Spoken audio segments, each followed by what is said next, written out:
2022? Number 2, what initiative did the ministry put in place to sustain the gains made through the campaign beyond 2022? Number 3, what programs has the ministry initiated towards sensitizing communities susceptible on the negative effects of FGM and the amount of resources allocated to achieve accelerated eradication of the fires? And finally, could the minister consider another phase of the campaign to end FGM in targeted areas of the country for a term of 3 years? I thank you, Honorable Speaker.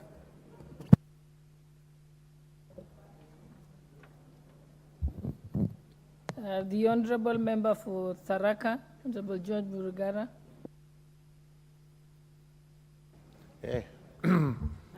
Thank you very much, Madam Speaker. Madam Speaker, this is a request for a statement regarding the mysterious death of Ms. Peris Karimi Mugera of Tharaka Nithi County.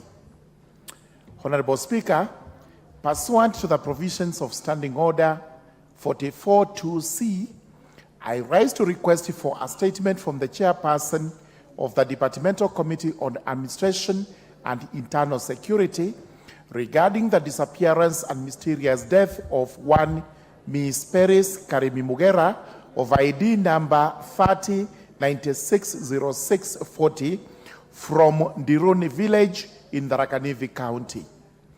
Honorable Speaker, Ms. Peris Karimi Mugera, a renowned political blogger and business lady in Chuka town, was reported missing on the 29th of February 2024 under unclear circumstances.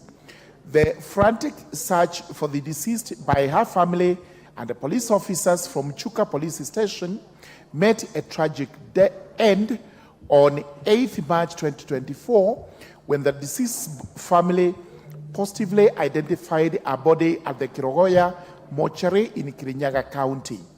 It is reported that a lifeless body had been found dumped along the Mwea Sagana Road in Kirinyaga County on the 1st of March 2024.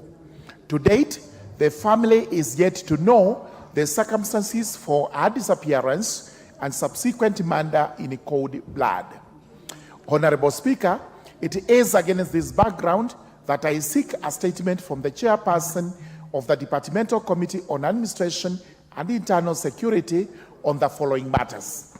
Number 1, what is the status of investigations into the disappearance and mysterious death of Ms. Peris Karimi Mugera, including the identity of the killers and their motive? Number 2, what steps has the government taken to ensure that all the perpetrators of the disappearance and death of the said person are brought to book for prosecution? Number 3, what actions has the government taken to ensure that Ms. Peris Karimi Mugera's family is protected from threats by persons likely to be associated with her death? And finally, number 4, what measures has the government put in place to ensure that the safety and the right of expression of all Kenyan political bloggers are protected? I thank you, Honorable Speaker, and do request for an answer to this as a matter of urgency. Okay, my assumption is that the relevant chairpersons of those committees can't answer now, but you can answer at a later date. Is that okay? Because the first statement by the member for Soy, Honorable David Kiplagat, I think will be marked to the Committee on Agriculture. The statement by the member for Tharaka, Honorable George Burugara, will be marked to the Committee on Administration. And the one by the nominated member, Honorable Irene Mayaka, will be marked to social protection. I think that was your request. So we can schedule that they are able to respond next, before we go for recess, which means next week. This time next week. Yeah. What is your point of order, Honorable DK?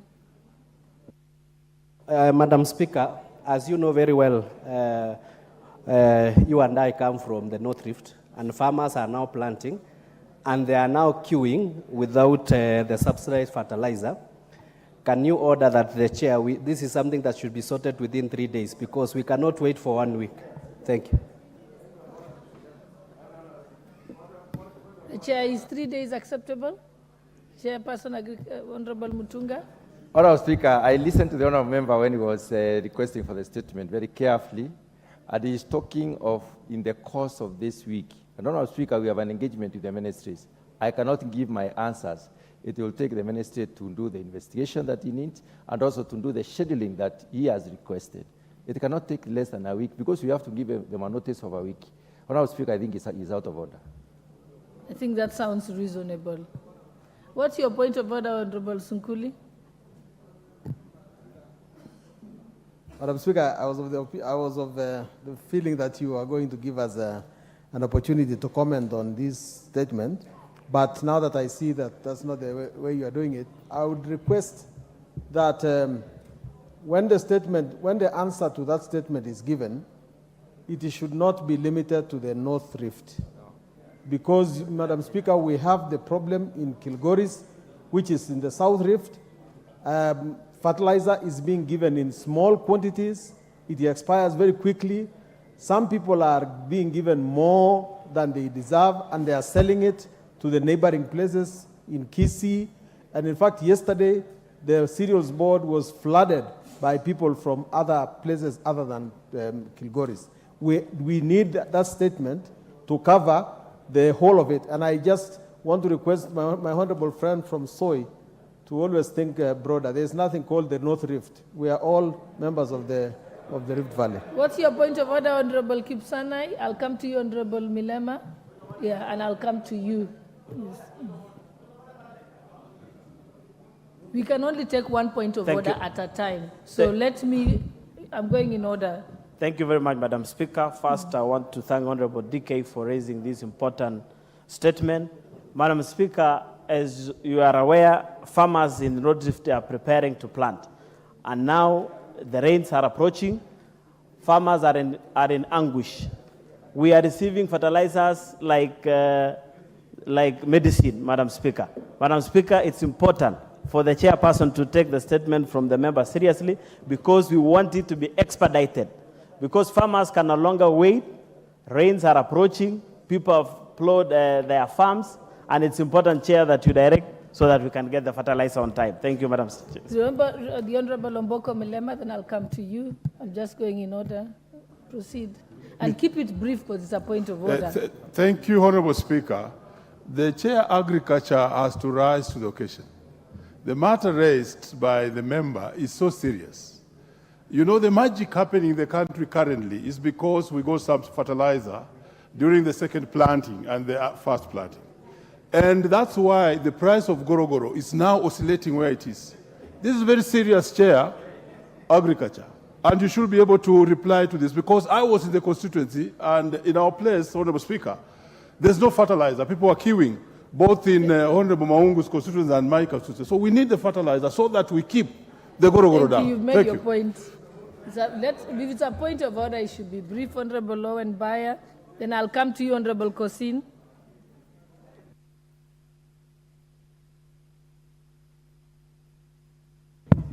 Honorable Speaker, you know, while the matters being raised here are very important matters, and they are serious issues of the nation. But you see, this is Parliament, and Parliament has procedure. And we must speak to the fact that DK used a route that does not accord him what he wants. He requested for a statement. And my understanding, and having been in this Parliament, when a statement is requested, we don't debate. We don't start issuing points of orders in the guise of debating the matter. He should have come to this Parliament on an adjournment motion so that he can get what he wants. But to use request for a statement, Honorable Speaker, for us to debate a matter is completely out of order in this Parliament. He should use the correct path. The chairman has stated, give me 1 week, and the matter rests. The matter rests. But for us to use a back door to want to... this is Parliament. It's a house of procedure. It must be followed, Honorable Speaker. Honorable Owen Bayer. Yes. Honorable Owen Bayer, actually, you're more out of order than everybody else.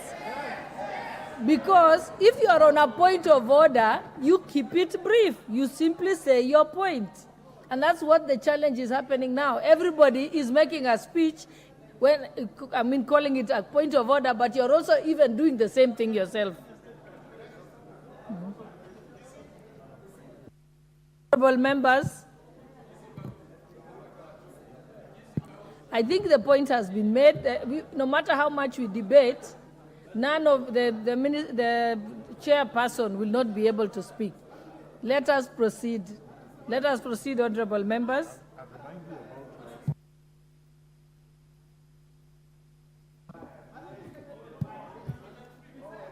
Honorable Kosini, you're out of order. We've closed that chapter. So let's go back. If you remember, honorable members, I had reordered the order paper and gone to number 7 and actually skipped one item on order paper number, order number 5. So I'll call upon the vice chairperson of the Public Petitions Committee, Honorable Janet Sitiene.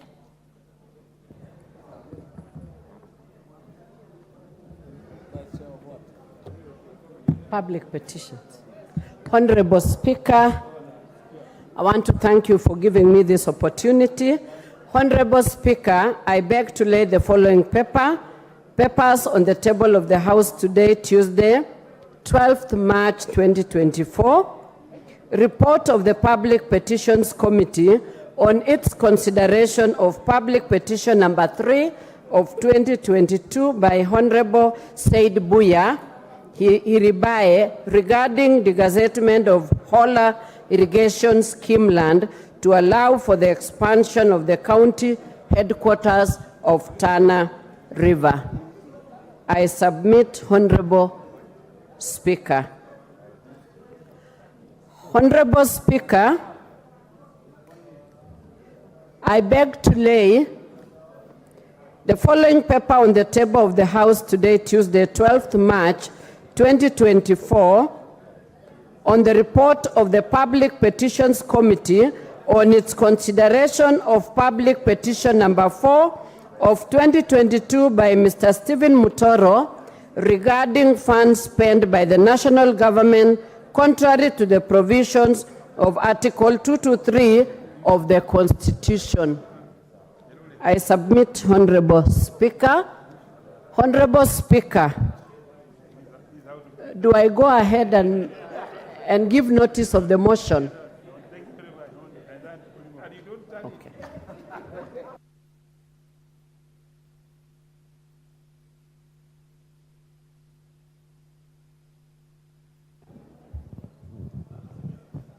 Honorable Member, did you have a notice or you just simply had the paper to lay? Sorry. Honorable Speaker,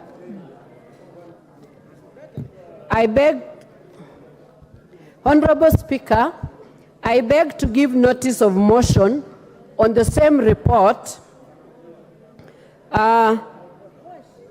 Chairperson of Public Petition Committee, consideration of Public Petition number 4 of 2022 regarding funds spent by the national government contrary to the provisions of Article 223 of the Constitution. Honorable Speaker, I beg to give notice of the following motion: that this House adopts the report of the Public Petitions Committee on its consideration of Public Petition number 4 of 2022 regarding funds spent by the national government contrary to the provisions of Article 223 of the Constitution, laid on the table of the House on Tuesday, 12th March 2024. Honorable Speaker, I submit. Thank you. And now, honorable members, we can now go back to order number 8. You can announce the order. Oh, yes, okay. Let me give Leader of Minority, let me give you opportunity. You had a point of order earlier. Thank you very much, Honorable Speaker. I'll be rising on a point of order number 47.3. Point of order number 47.3. Honorable Speaker, but before I go there, and this is basically, let me just read it, if you allow me. A standing order number 47.3 is all about the Speaker determining the constitutionality of a motion or a bill before it is processed by the House. So I will not read it, it's clear.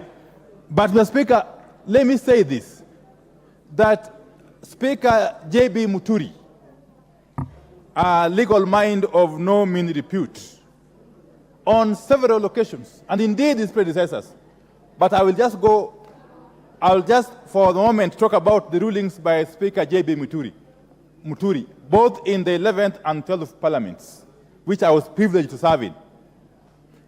If I pick a specific ruling he made on the 21st of December, 2021,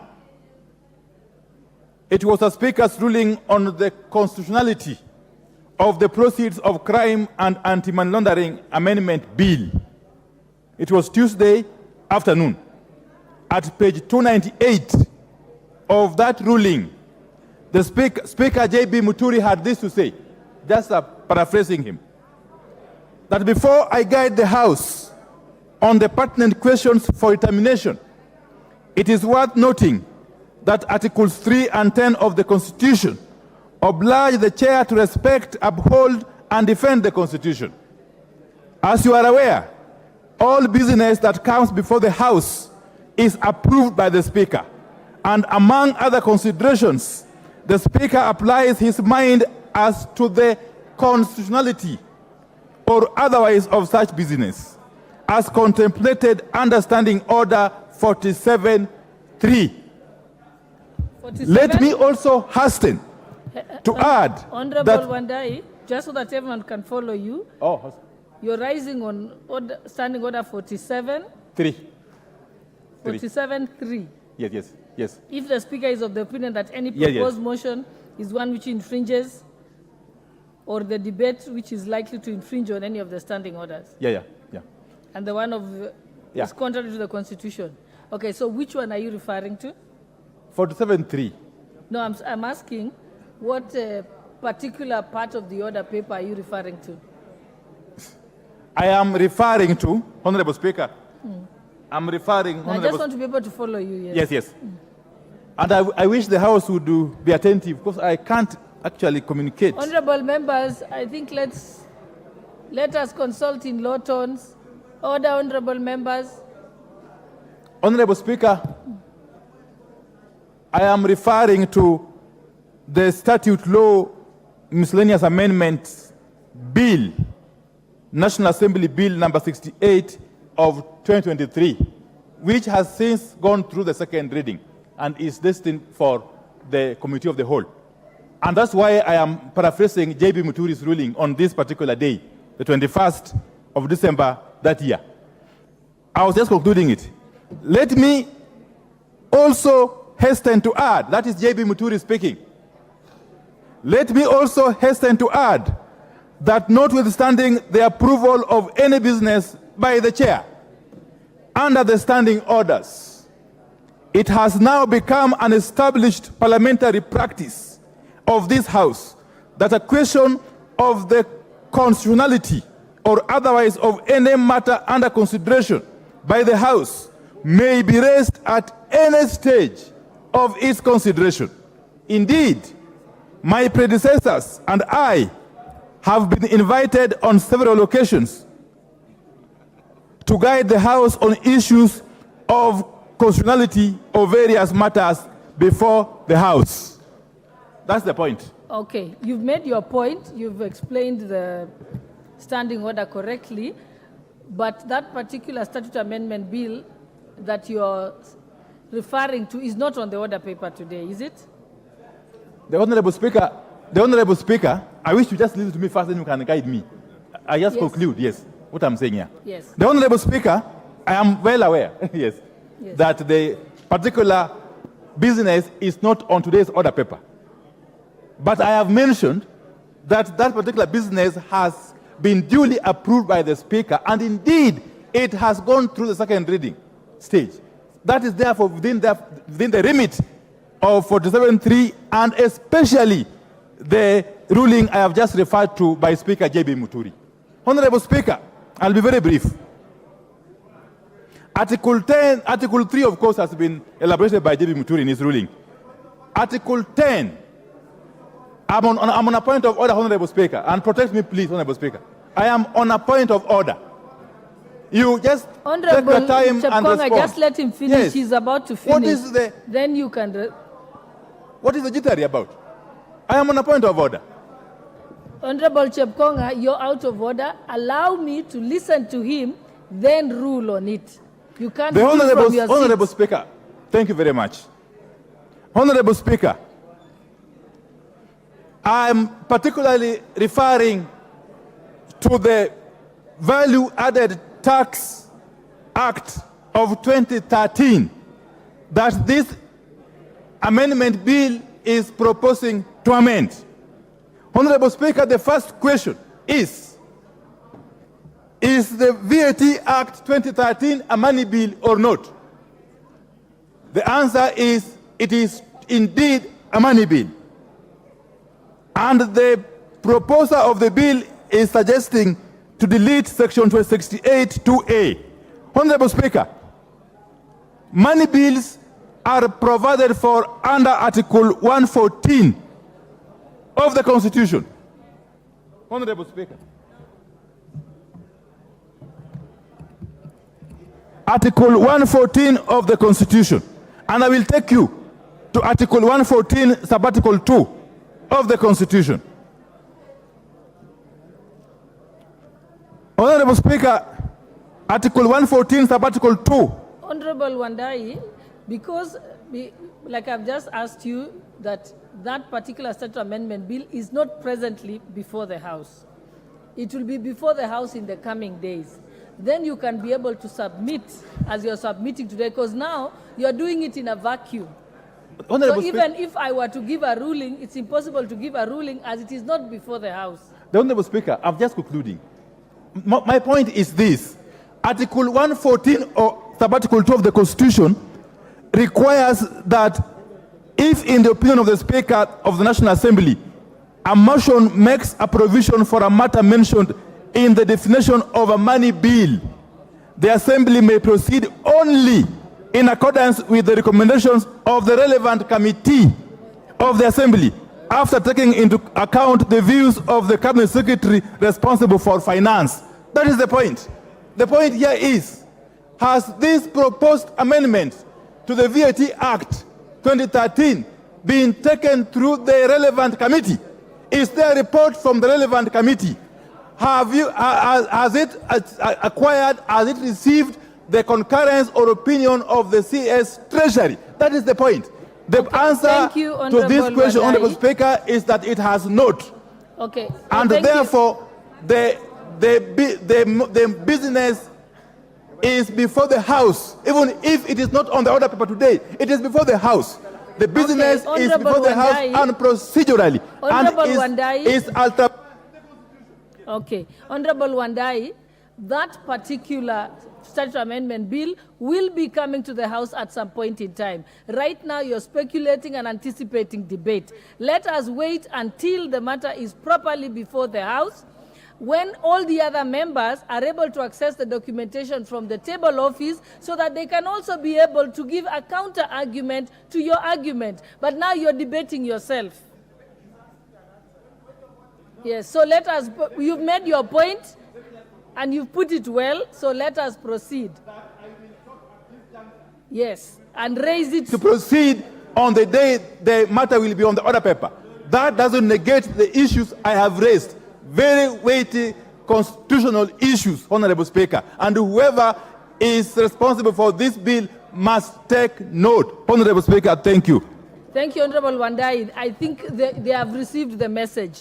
So let us wait until the matter is before the House, and there is no point to debate on it, because it's not even before the House. Honorable Lowenbayer, I hope we're not talking about this matter, because it's not even before the House.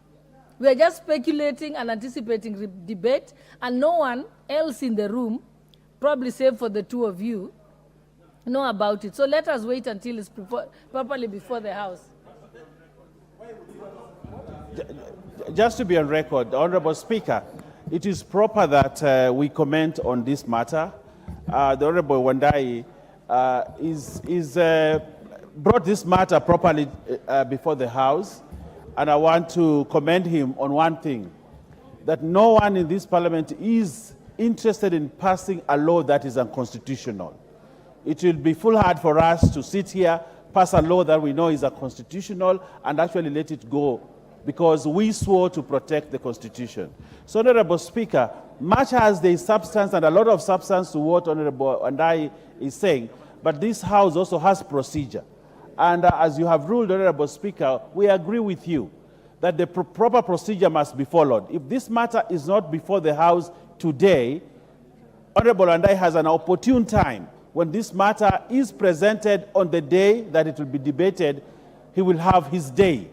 And we will also have our say on the matter. But at the end of the day, because it is a constitutional issue, it is a matter before the Speaker to make a ruling and guide the House on how we move forward. So we want to thank you, Honorable Wandai, for raising a constitutional matter, but we ask of you to hold your horse until that particular time. Then we can have a robust debate and the Speaker can make a ruling that can guide the House. I thank you, Honorable Speaker. Thank you. I think that matter is now settled.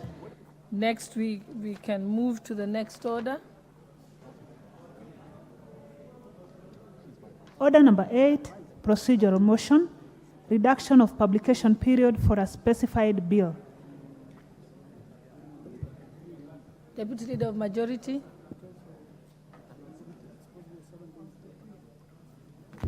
Honorable Speaker, I want to thank you, and I beg to move that pursuant to the provisions of Standing Order 120I, 1C, this House resolves to reduce the publication period of the Division of Revenue Bill, National Assembly Bill number 14 of 2024, from 7 days to 4 days.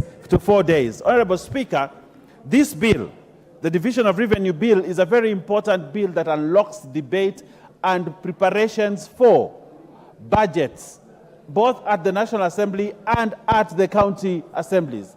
And therefore, Honorable Speaker, for us to wait for the number of days, it will inconvenience very many institutions, including Treasury and our Committee on Budget Making in their preparation for the budget. And also, we would like county governments to start preparations of their budgets. And this Division of Revenue Bill gives the opportunity for county governments to start preparation of the bill. And therefore, we would like to request this House, Honorable Speaker, that we get approval to reduce the publication period from 7 days to 4 days, so that this week we can do the first reading of the Division of Revenue, and then subsequently start a second reading and debate, so that we can unlock the monies that go to the counties. Honorable Speaker, you know, Division of Revenue Bill is very important, a very important piece of legislation that dovetails towards the making of the budget. And therefore, we are in that season of budget making, and therefore, we will request this House to approve the reduction of the period from 7 to 4, so that we can start the budget making. I would like to request the Honorable Bowen Kangogo, the Honorable Member who has served now a third term, to second me on this motion. I thank you, Honorable Speaker. Thank you, Honorable Speaker. Madam Speaker, I want to second this bill for the reduction of the Division of Revenue Bill publication from 7 days to 4 days. And Madam Speaker, you will find that many of our counties now, they are struggling even to pay employees because of lack of funds. And Madam Speaker, reducing the publications from 7 to 4 days, Madam Speaker, is going to help us to fast track this bill and make sure that we are done with it before we present it to the Senate, Madam Speaker, so that the resources which are needed by our counties, Madam Speaker, are sent to our various counties. Madam Speaker, the second issue also, Madam Speaker, it is very important that this bill is reduced. We have the 4 days so that we go through all the legislative process and finish it on time, Madam Speaker. I support. I second.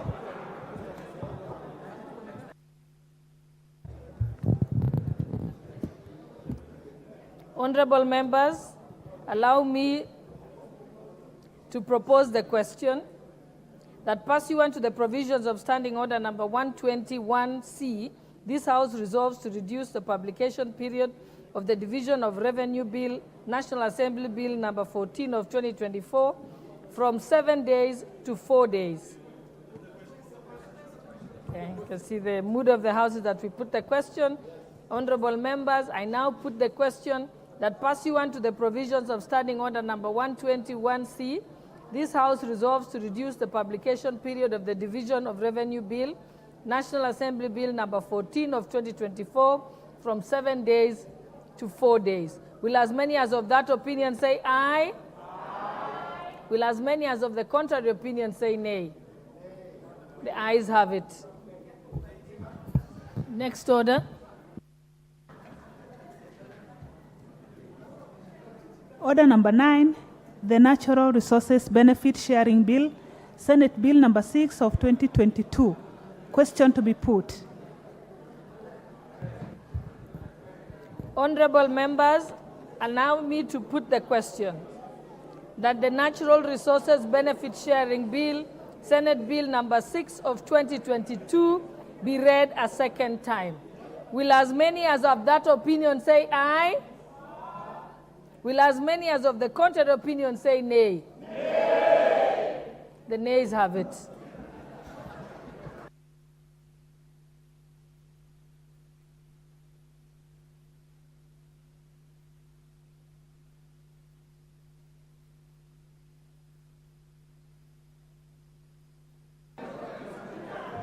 Order number 10, the Division of Revenue Bill, National Assembly Bill number 14 of 2024, first reading. A bill for an act of Parliament to provide for equitable division of revenue raised nationally between the national and county governments in the 2024-2025 financial year and for connected purposes. Order number 11, the Regional Development Authorities Bill, National Assembly Bill number 7 of 2023, second reading. Honorable members, before we resume debate on order number 11, allow me to recognize the following schools who are seated in the speakers and public galleries. Mutumo Mixed Secondary School, Kitui South Constituency, Kitui County.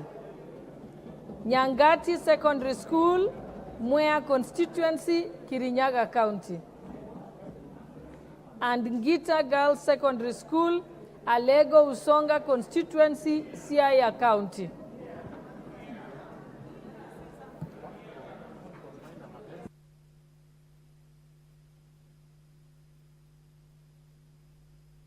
I will give you an opportunity. Please hold on.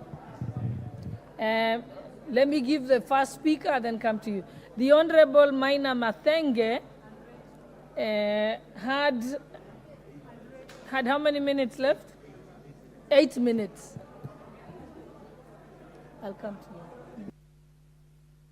Was it you who had? I'll give you. She's not in? Okay. Then I'll give the Honorable Rachel Nyamai then. Thank you very much, Honorable Speaker, for indulging me. I would like to take this opportunity, Honorable Speaker, to welcome students from various counties, constituencies in our country this afternoon, and most specifically, Honorable Speaker, welcome students from my constituency, Mutomo Mixed Secondary School. As I welcome them, I would like to tell them that this is the place, this is the August House, where legislation is done, representation is done, and I would like to encourage you to know that it is possible to find yourselves in this place, to be able to one day represent your country. And as you go home, be assured that the members of Parliament we have here have your interest at heart. Thank you so much, Madam Speaker. Okay, I will give you a few minutes. The honorable member from Malego, Usonga. Thank you, Madam Speaker. Madam Speaker, let me welcome students and teachers from Ng'ia Girls High School from my constituency, Alego Usonga. Madam Speaker, I wish to inform the House that Ng'ia Girls High School is the oldest girls' school in the entire Nyanza region. Also, Madam Speaker, Ng'ia Girls High School is the only national school in Alego Usonga constituency. Madam Speaker, this school has had notable alumni from this House. Madam Speaker, the former MP for Game, the late Dr. Grace Ogot, was an alumni of Ng'ia Girls High School. Madam Speaker, also, ICC Judge Justice Joyce Aluoch is an alumni of Ng'ia Girls High School. Madam Speaker, the late Oriero Gomanduli is also an alumni of Ng'ia Girls High School. Madam Speaker, there are so many notable Kenyans who have gone through Ng'ia Girls High School. Madam Speaker, this school is very special. And Madam Speaker, as I welcome teachers and students into this House, I want to say, Madam Speaker, that I am proud of this school because this school continuously excels in national examinations. Madam Speaker, I know that seated in the gallery are girls who are going to join this House in future. I want to tell them that this House belongs to them, and in future they should not limit their ambitions, and they should work hard to ensure that they become members of Parliament. Thank you, Madam Speaker.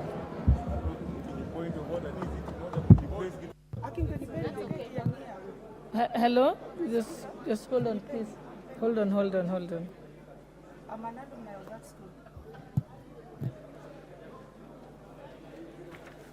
Okay, we are on order number 11. I'd like to call upon the Vice Chairperson of the Regional Development Committee, Honorable Wamaua M. Maragwa.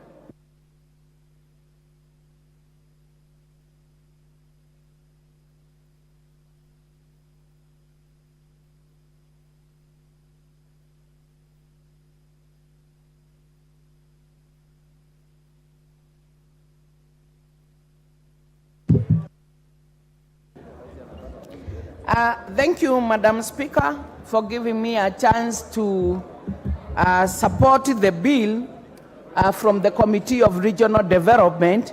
Madam Speaker, this bill seeks to consolidate the laws relating to regional development and to provide the establishment, functions, and powers of the 6 regional development that are mostly found in the ASO areas.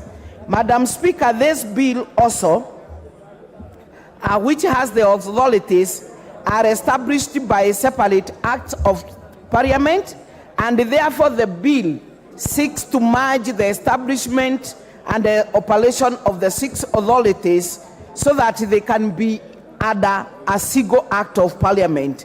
And also, Madam Speaker, it seeks to standardize the functions of the authority subject to the unique areas of operation of each of the regional development, because wherever they are not in the same areas within the same environment, and therefore this bill is seeking to make sure that the standardization is there.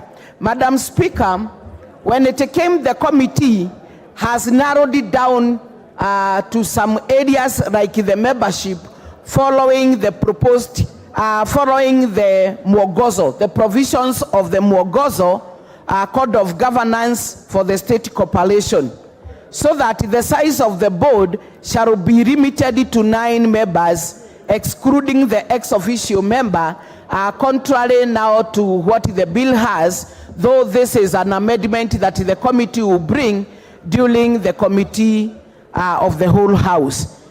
Madam Speaker, when we support, and I'm hoping this House will support this bill, as per the Article 189, Sub-Article 2, it outlines the importance of cooperation among different levels of government to carry out their duties effectively. Because, Madam Speaker, most of whatever is done by the regional development authorities happens to be under the functions of the county government.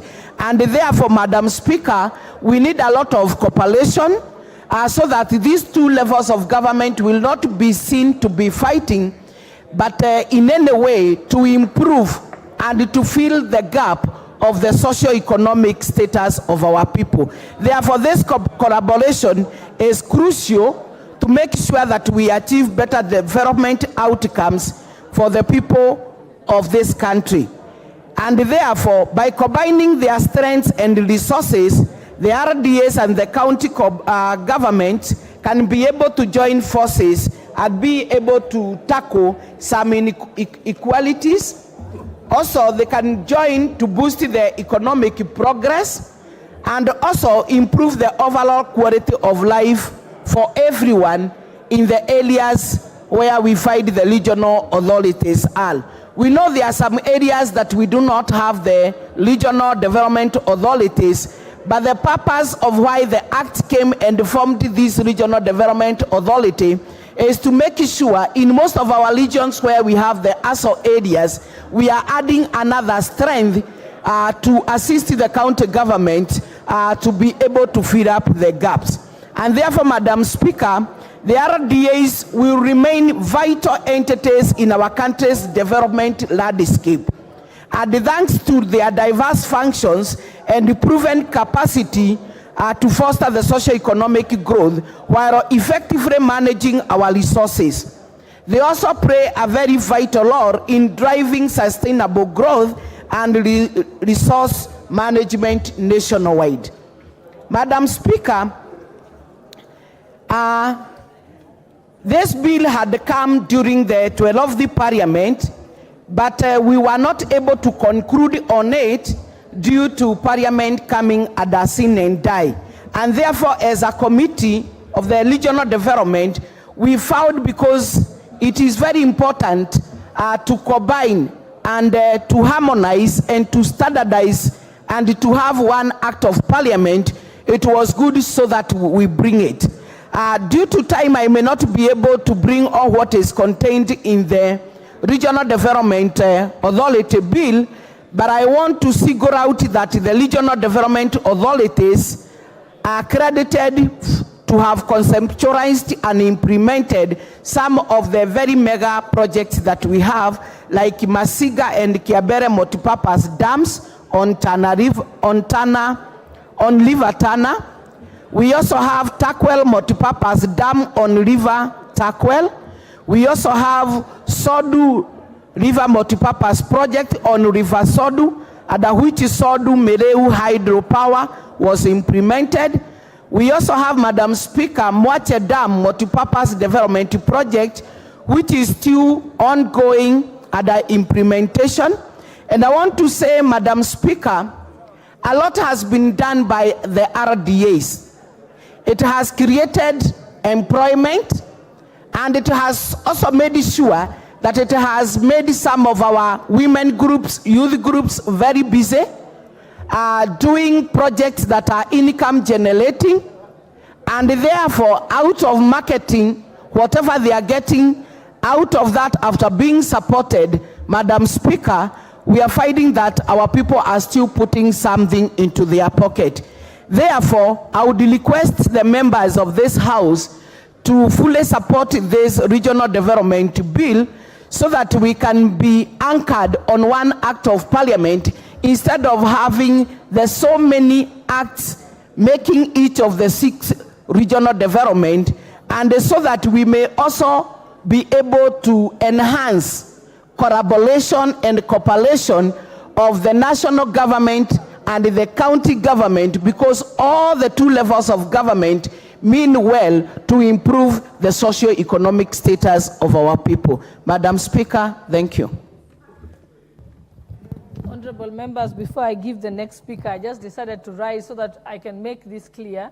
I think the speaker a few weeks ago ruled that people will only be, honorable members will be given the opportunity to speak if they have their cards. And if you don't have your card, the clerk's office says it's available upstairs, so you can get it. It will make it easier for us to work. And also, if you have a school from your constituency that's here, if you write it on a piece of paper and just leave it at the table here so that you're not distracting me, it will make it so much easier. And everybody can be able to have an opportunity. So with that, I think before we go to the next speaker, I think I'll give just 2 minutes to the Honorable Member for Rangwe, Honorable Lilian Gogo, because I know that you're a former student of Nia Girls. Thank you so much, Honorable Speaker. I appreciate you, and that's the beauty and the power of a woman. And I want to appreciate the great Nia Girls who are at the public gallery. I'm an alumni of Nia Girls High School, the only national school in Alego Usonga constituency where I was born and bred. And I want to celebrate Nia Girls for making me who I am before I moved to Kisumu Girls National School. I want to appreciate you, and I want to tell you that I once sat in the seat where you are sitting. I once slept in the dormitories where you are sleeping now. I wore that very uniform and the tie that you have worn today. And I can tell you that sky is the limit. The best is yet to come from you. It is your time and your turn to do your best at Nia Girls National School. And the country is looking up to you. Where Dr. Lilian Achieng Gogo is, I may not be in this particular seat forever, but I want to tell one of the Nia girls who is seated at the gallery that in due time, when my time is done, I want to see one of the Nia girls come and occupy this very seat where I am seated. I want to thank Nia girls for making me who I am today. And I want to appreciate all the girls in this nation. Together with the boys, the men in the house are complaining. And I want to thank you, Honorable Speaker, because CNN is complaining. And I want to thank you, Honorable Speaker, because the girls, Nia girls, are not able to see you from where you are. But I know that that seat occupied by the Speaker, who is a woman, is one time going to be occupied by one of the girls from the Nia Girls High School. So I thank you so much, Honorable Speaker, and I appreciate my alma mater. And I want to tell you, Nia girls, I'm waiting to see how you are going to perform this year, and I'm going to come over for the party. I thank you and I appreciate you, Honorable Speaker.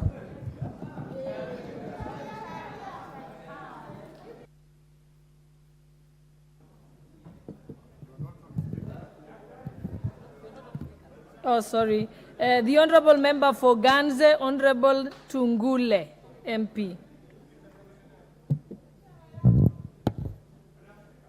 Was I heard?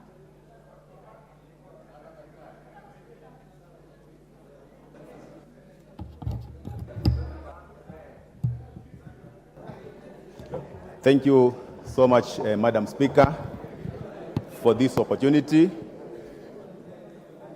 I want to say from the onset that I support this bill on regional development, and I'm also a member of the Regional Development Committee that came up with this bill. Madam Speaker, regional development authorities have been here with us since independence. Mr. Speaker, these have been the engines of development, especially in our rural areas. But Madam Speaker, these authorities that we have had have been operating on different laws. So their functions have not been coordinated. Their functions have been haphazard. And as a result, the outcomes of the operations could not be properly accounted for. Madam Speaker, Mr. Speaker, we know that these authorities have the capacity to develop our rural areas if they are given the necessary legal framework. But it has been difficult, Mr. Speaker, because they have been operating under different acts of Parliament.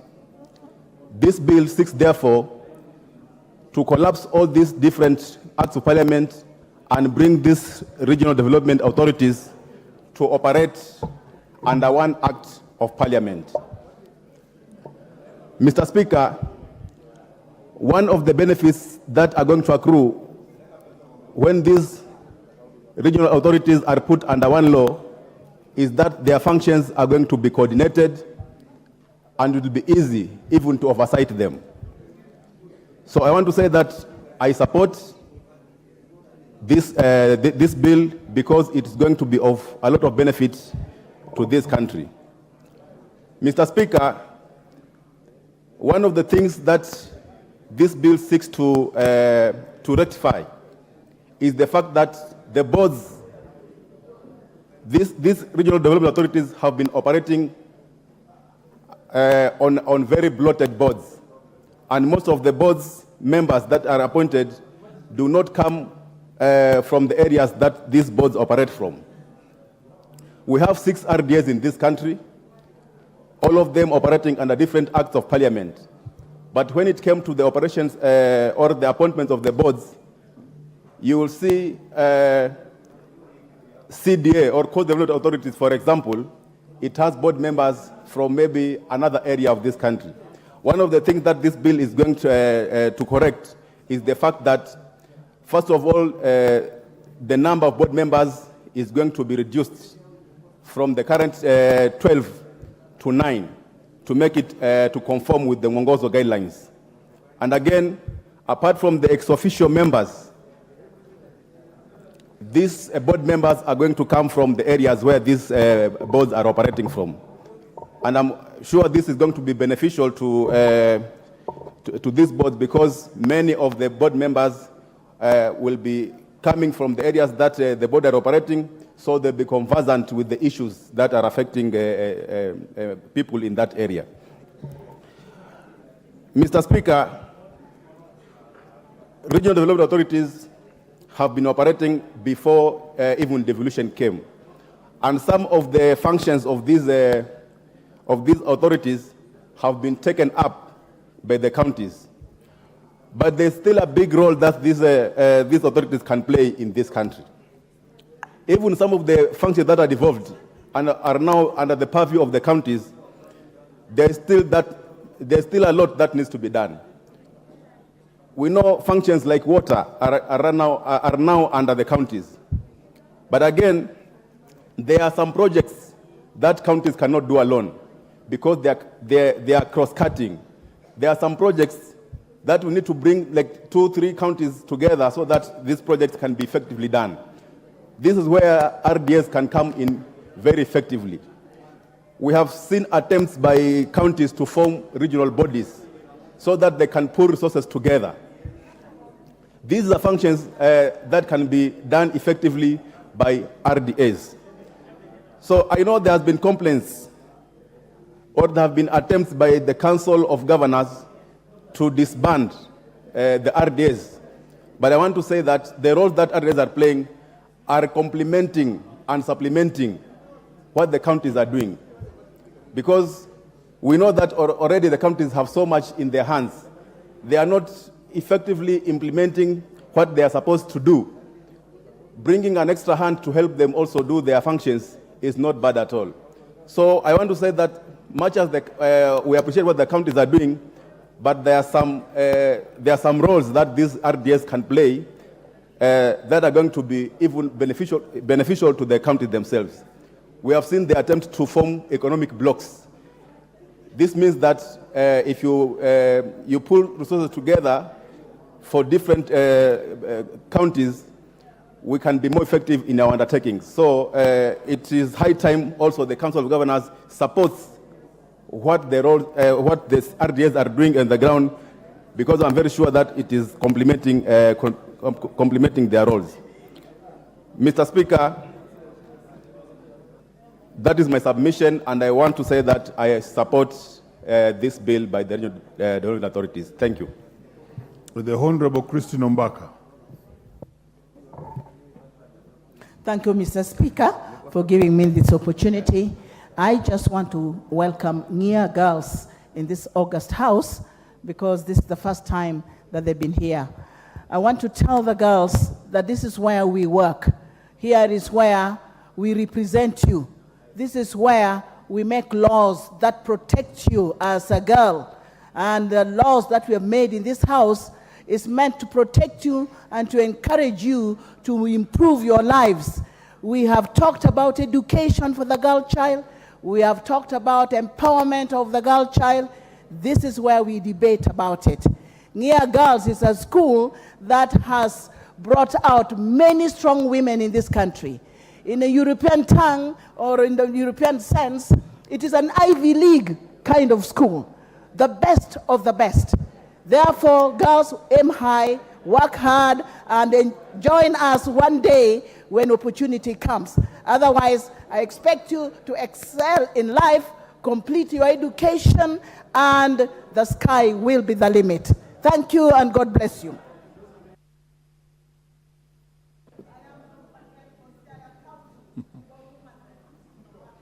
The Honorable Christine, ordinarily I thought you'd be speaking on the motion, but you have had your way. Nevertheless, let's have the Honorable Phyllis Bartow, but speak on the motion. Do we have Phyllis Bartow in the House? If you are not speaking on this, I can move to the next member. Mr. Speaker, I am not speaking on this particular one. Thank you. Let's have the Honorable Ekomas Mutuse. Are you in the House? Now, there's a general atmosphere that people keyed in to speak on matters that may have lapsed already. So could we refresh the whole screen and then we key in so that we are able to know who wants to speak on this. Meanwhile, Leader. What do you do? Mr. Speaker, I raise understanding order number 95 to request that the mover may be called to reply. Order, Honorable Mutuse. Number one, Honorable Mutuse, you are completely out of order because one, you are not even sure what you wanted to speak on. Then secondly, you want to call on standing order number 95. That's wrong. Let's have the leader speak on this. Give him the mic. Honorable Speaker. All right. Honorable Speaker, this bill, the Regional Development Authorities Bill, is very important. It's a very important bill. And I would like to urge many members to contribute because it affects us. One, Honorable Speaker, we must align these regional development authorities to the Constitution because some of the mandates that they have taken belong to the county government. Now, because they belong to the county government, it becomes counterproductive because it's a constitution. Actually, it is a constitutional issue. Because regional development authorities want to do water, they want to do education, they want to do roads, they want to do health, and yet regional development authorities are entities under the national government. County governments should be given space to do their work within their mandates, within Schedule 4. To continue to have regional development authorities in this government that have functions that cut across is contravention of the Constitution. And therefore, they must be aligned. They either need to choose to be animals or to be birds. We need to align the regional development authority. Today, we have around 9 regional developments. And these regional developments, Honorable Speaker, are doing work that is cross-cutting. So the first point, Honorable Speaker, we must abide by the Constitution. In Schedule 14, Schedule 4 of the Constitution, where should they lie? Should they lie within the national government or the county governments? Honorable Speaker, there has been the argument by governors, for which I support to some extent, because governors have been setting regional blocks which require money so that they can do the functions of the county government. But we have been denying regional blocks resources because we are taking the money to regional development authorities. And yet they do not have mandate to do the work of the county government. Honorable Speaker, I would change this law, and I think I'll have my say in third reading, that we change that instead of having these regional development authorities which consume money, they pay a lot of staff, they do nothing. Honorable Speaker, we change it to give it to the counties. They hold what is called the regional blocks, as we fund regional blocks and they do work for county government and we see productivity, Honorable Speaker. Some of these regional development blocks, authorities, Honorable Speaker, receive a lot of money from donors. In the case of Coast Development Authority, it has received millions of shillings from the Italian government. But what was it that we see?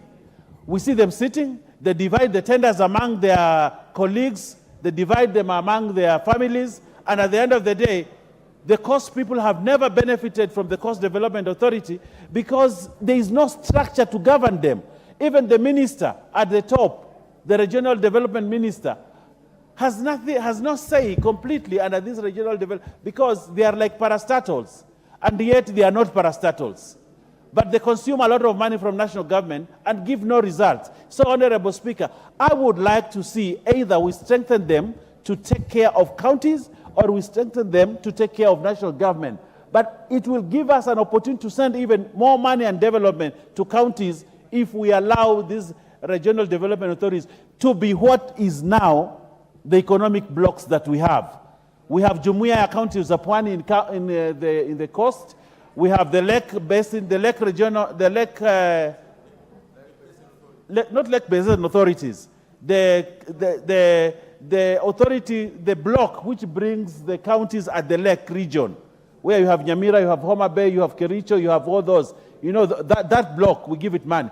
But Lake Basin Development Authority is doing work which the governors should be doing, you know. So there's a conflict in law, Honorable Speaker. And I just hope my friend, the chairperson who is here, takes cognizance of these facts so that we reform regional development.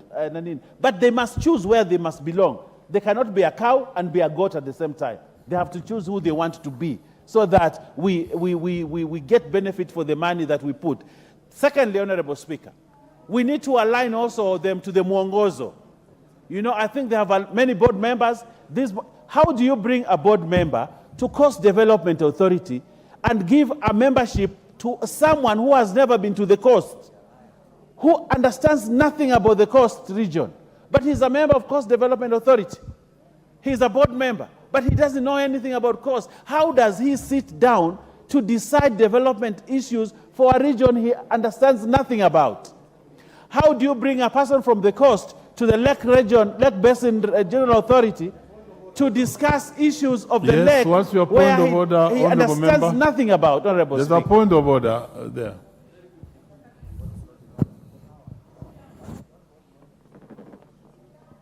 No, I have the government. Thank you, Mr. Speaker. On this bill on the RDAs, one of the things that this bill is going to sort is people who are coming from those regions are the ones who are supposed to be board members of those RDAs. And this is one of those things that, kindly, Mr. Speaker, I want the honorable member for Kilifi to relax. This bill is trying to sort out this issue of members who are coming from other regions, going to RDAs that don't come from their regions, so that we have members who come from those regions and understand those regions to be board members of those RDAs. Thank you, Mr. Speaker. Honorable Speaker, thank you very much, Honorable, for the information. But I actually support that position that members of the RDA board, for the particular RDA board, must come from the region. They must come from the region. You cannot bring people from other regions to come and sit in council for a board in a region where those people don't understand anything. So, Honorable Speaker, I concur with Honorable Papa Jafo on this matter, that we must have members of the board from those regions. What's Honorable your Speaker, point of order, Honorable as I conclude. Leader, just take your seat. There's a very serious interest in your speak here. Ruku, what is out of order?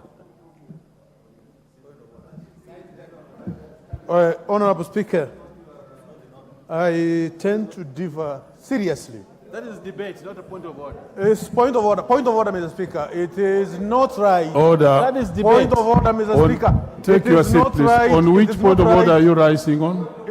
I want to raise a point of order. Which point of order have you risen? That it is not right, Mr. Speaker. That is debate. It's not right, Mr. Speaker. We stand here to segment this nation when we have professionals in the Republic of Kenya with knowledge of each and every corner of the Republic of Kenya. Not only knowledge about each and every corner of the Republic of Kenya, but also the region of East and Central Africa. We have Kenyans who have gone to school very well, who can be able to serve in each and every board, regardless whether it is Coast Board or Rift Valley Development Authority or East and or Tana River. Mr. Speaker, we will be driving this country in the wrong direction, where we want to segment our nation in tribal cocoons. And it is very shameful, Mr. Speaker, for Honorable Linda, Deputy Leader of Majority, to champion that kind of thinking. Order. You have Mr. made your Speaker, point. I submit. Honorable Speaker, I want to say this. The best expert. Order, members. Honorable Relax. Speaker. Order, honorable Honorable member. Speaker. Order. Honorable Speaker. Order, members. I'm on the floor. Order.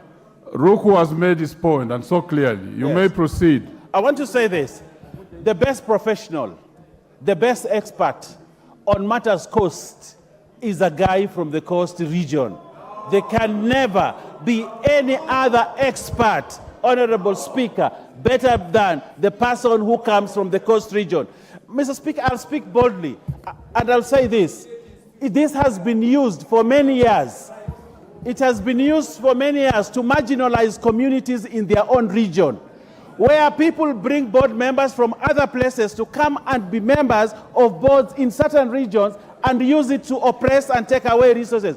Honorable Speaker, I'll stand by that. The best experts in coast are in the coast. They will take over all the boards in the coast because that's what it must be. Honorable Speaker, that I will stand for. So we must reform these regional bodies to ensure that people from a certain region run their boards. Just like counties, people from the same counties run their counties.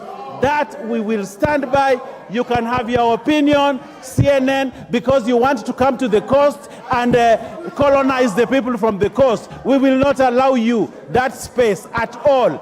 People from the coast will manage their resources. If you don't have an RDA, go and create yours. But I think we have heard you, and you may take your seat. Honorable members, you don't have to shout. You just come in procedurally, and you'll have your speak on this. Could we have Honorable Tendamolo, do you want to speak on this? Proceed. And that's the orderly way in which you want to run the House, not shouting. Proceed, Honorable Tendamolo. Thank you, Mr. Speaker. Mr. Speaker, I want to express support generally for the bill. The idea of a regional development authority coming in one bill is generally a good idea. In fact, Mr. Speaker, the case has been made to consolidate many more bodies, some of which do things that are the same and they replicate each other. I think we need to rationalize the number of public bodies we have generally in this country. While doing it, Mr. Speaker, consolidation is a good thing, but one of the things we must look at is not to make these places preserves of political failures. Those who have failed in politics, then they are taken there not to help development, but as a brooding ground, as an holding ground, waiting for the next election cycle. So some of them, instead of focusing on regional development, they politic day in, day out. That is something we need to check on as we are reconstituting these boards. I support the idea of reducing the number of board members. Indeed, it doesn't even have to be the 9. It can even be reduced further, because experience has shown that the leaner the board, the less the opportunity for corruption, and the more the efficient the board is. So that is something to consider. Mr. Speaker, as we are doing that, I hope that they will be able to resolve some outstanding issues. For example, and the consultation here is rather loud. Mr. Speaker, Order, honorable members the consultation here is rather loud, though valid. Please take your seats, honorable member. Thank you. Or consult Mr. Speaker, there are some of these regional bodies, regional development bodies that have been unable to resolve certain issues. And a case in point is the Lake Basin Development Authority, with what's called the Lake Basin Development Mall that has now taken almost 20 years. Almost 20 years, and we are unable to resolve it because successive boards and managers are not interested in resolving it. They are only interested in seeing what other opportunities they can get. I really hope that as we are going this way, we'll be able to resolve these outstanding matters. Mr. Speaker, two more things. There's one thing Honorable Baya has said which I am in agreement with, although he was confusing me, because he starts by saying he supports the bill. Then he says at the third reading, he's going to persuade the House to drop the idea of supporting the bill so that all these tasks can go to the counties. So he's probating and reprobating. The Honorable Owen Baya must decide where he stands, especially as the Deputy Leader of Majority. You must consult and know which bill you are supporting, which one you're opposing, because you confuse us. We don't even know whether you're speaking as the Deputy Majority Leader or the member for Kilifi. And sometimes now we wonder what to do with you. But having said that, the idea of rationalizing the tasks and functions of these regional bodies vis-a-vis the functions of counties is a legitimate one. And that is something that must be focused on. However, the Honorable Owen Baya has always spoken to this thing of coast being run by coastarians. All these resources that these regional bodies are dealing with, they are not regional resources, they are national resources. Even if it's Lake Victoria, it's not a resource for Nyanza, it's a resource for Kenya. Even if it's the coast, it's a resource for Kenya. So let us not tribalize and, regionalize even things that can be national. What we must bear in mind is that these regional bodies are being funded by the taxpayer from the entire country. These regional bodies are supposed to do functions consistent with the Constitution, and the Constitution requires diversity and balancing. We must ensure there is diversity and balancing and merit, so that ultimately, if a man from Tarakaniti, like the Honorable Murugara, can be the best leader in Coast Development Authority, why not? If it is possible. If you, Owen Baya, turns out to be the best MD that Lake Victoria can ever have, why not? Provided you do what it fits. We cannot be amending the laws to make our situation and ethnicization worse when we should be endeavoring to be one nation state. Mr. Speaker, I support the bill.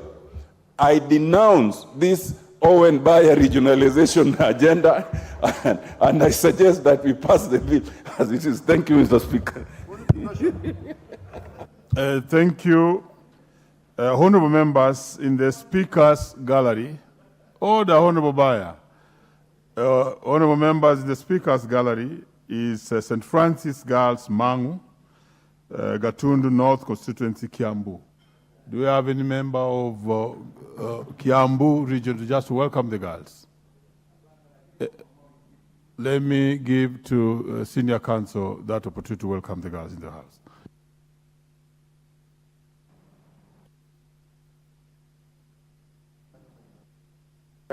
Thank you. Thank you very much, Honorable Speaker. Allow me kindly to welcome the St. Francis Mangu girls to the National Assembly. It's a school I remember very well. When I did my O-levels at Mangu High School, we used to visit St. Francis girls at Mangu. Therefore, I remember their school with nostalgia because it was part of the development as we grew up. St. Francis girls, this is the House of the National Assembly. I know you're studying very hard as usual, and sooner or later, you will actually be coming here to represent the various constituencies where you come from. So do your exams well, study well, and you are going to be great ladies in this country. Welcome to the National Assembly. Very well. The Honorable Letapela, MP Samburu, proceed.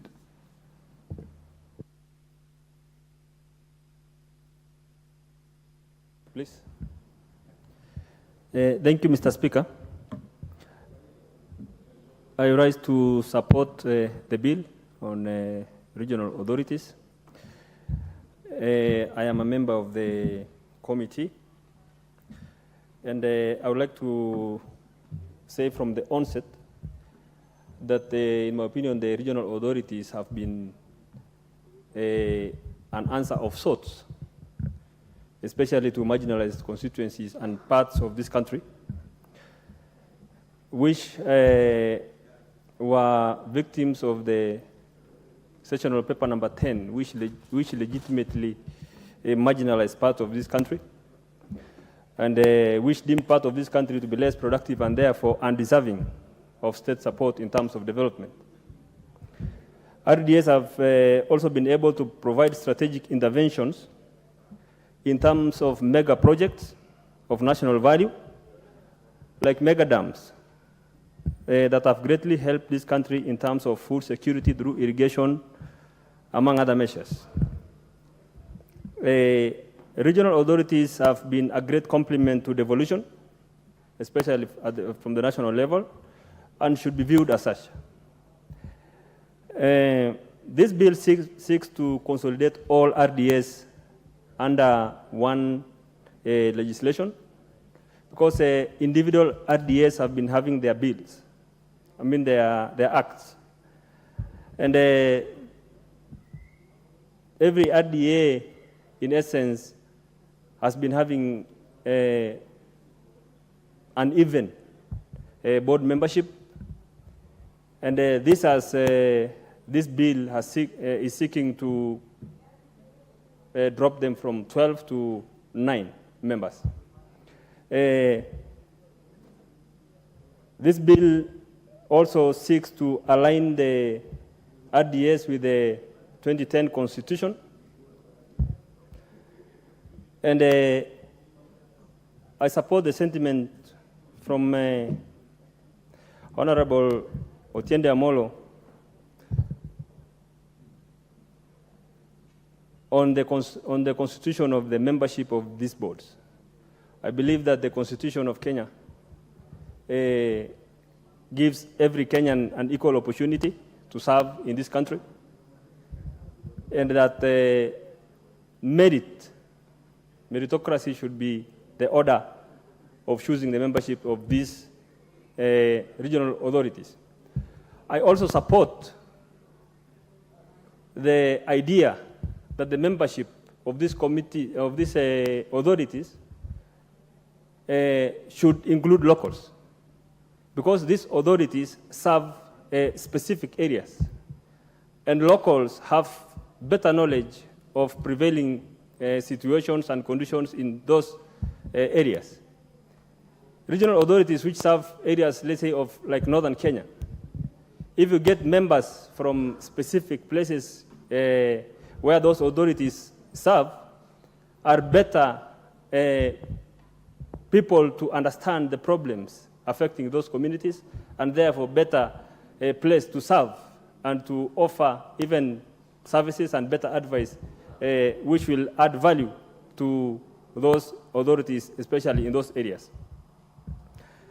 I thank the committee of the regional authorities for taking views during its public participation.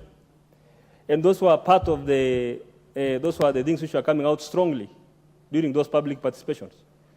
We were getting strong sentiments that these authorities are purviews of political appointees who don't really add value. Communities were saying that we need local representation in these committees for better service delivery. Those are views which were taken by this bill, and that is where you get those sentiments from members of the committee that the membership should include locals. We were also getting sentiments from communities that the membership is bloated, and that's where those reduction of the board membership came out. We believe, or rather I believe, that the RDS should be retained at the national level to complement the development at other levels of government. The notion that these RDS should go to devolved units were sentiments which were getting strong opposition during public participation. The people who are giving the feedback strongly supported the RDS to remain at the national level. Many of them were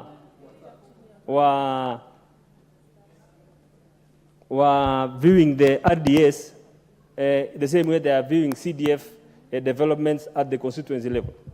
They're saying they are seeing more impact, they're getting more value for their money from this RDS. And I support the notion that the RDS should remain at the national level and shouldn't go to the devolved units, unlike what the leader of majority was saying. And I support Honorable Otiende Amolo there. The leader of majority confused all of us because we didn't know whether he was supporting the bill or opposing the bill. Because if he had gone through the bill properly, he would have read and understood what I am saying as a member of this committee. Thank you, Mr. Speaker. That's my submission. And the leader, you should take your place. You know, every member is having a comment on your earlier statement. Next to speak on this is veteran MP Adan Kenan.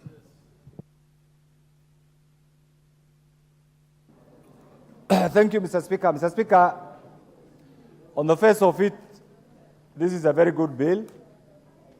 It ought to have come a long time ago, pursuant to the enactment of the current constitution. And I want to congratulate the chairman, the Honorable Chapong, and his team for a well-intended bill. But Mr. Speaker, having said this, if I look at the first object, memorandum of object and reason for the bill, for the establishment and powers and function of the bill in order to streamline these many regional bodies actually is a timely one. Mr. Speaker, I hope Honorable Baya, the Deputy Leader of Majority, will hear our sentiments. Mr. Speaker, this bill is a precursor. This bill is a precursor to the promulgation of the current constitution, and the Honorable Baya is still very busy consulting. Mr. Speaker, the operations, activities, the mandates of these regional bodies has been overlapping. The original idea of having these regional bodies was superb, it was good.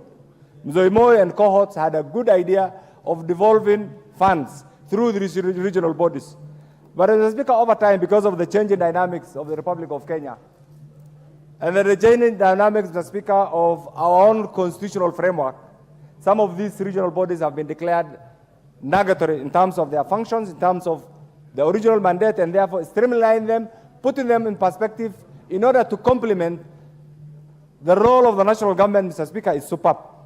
What is not good is what is being suggested by the Honorable Baya, and I'm sure he's a leader who is trying to create a niche for himself in the coast region, but that does not negate the national spirit of national cohesion, unity of purpose, and generally, this country, Mr. Speaker, over the years, one of the things that has really reduced every aspect of our development agenda is regionalism, tribalism, cronyism, and corruption.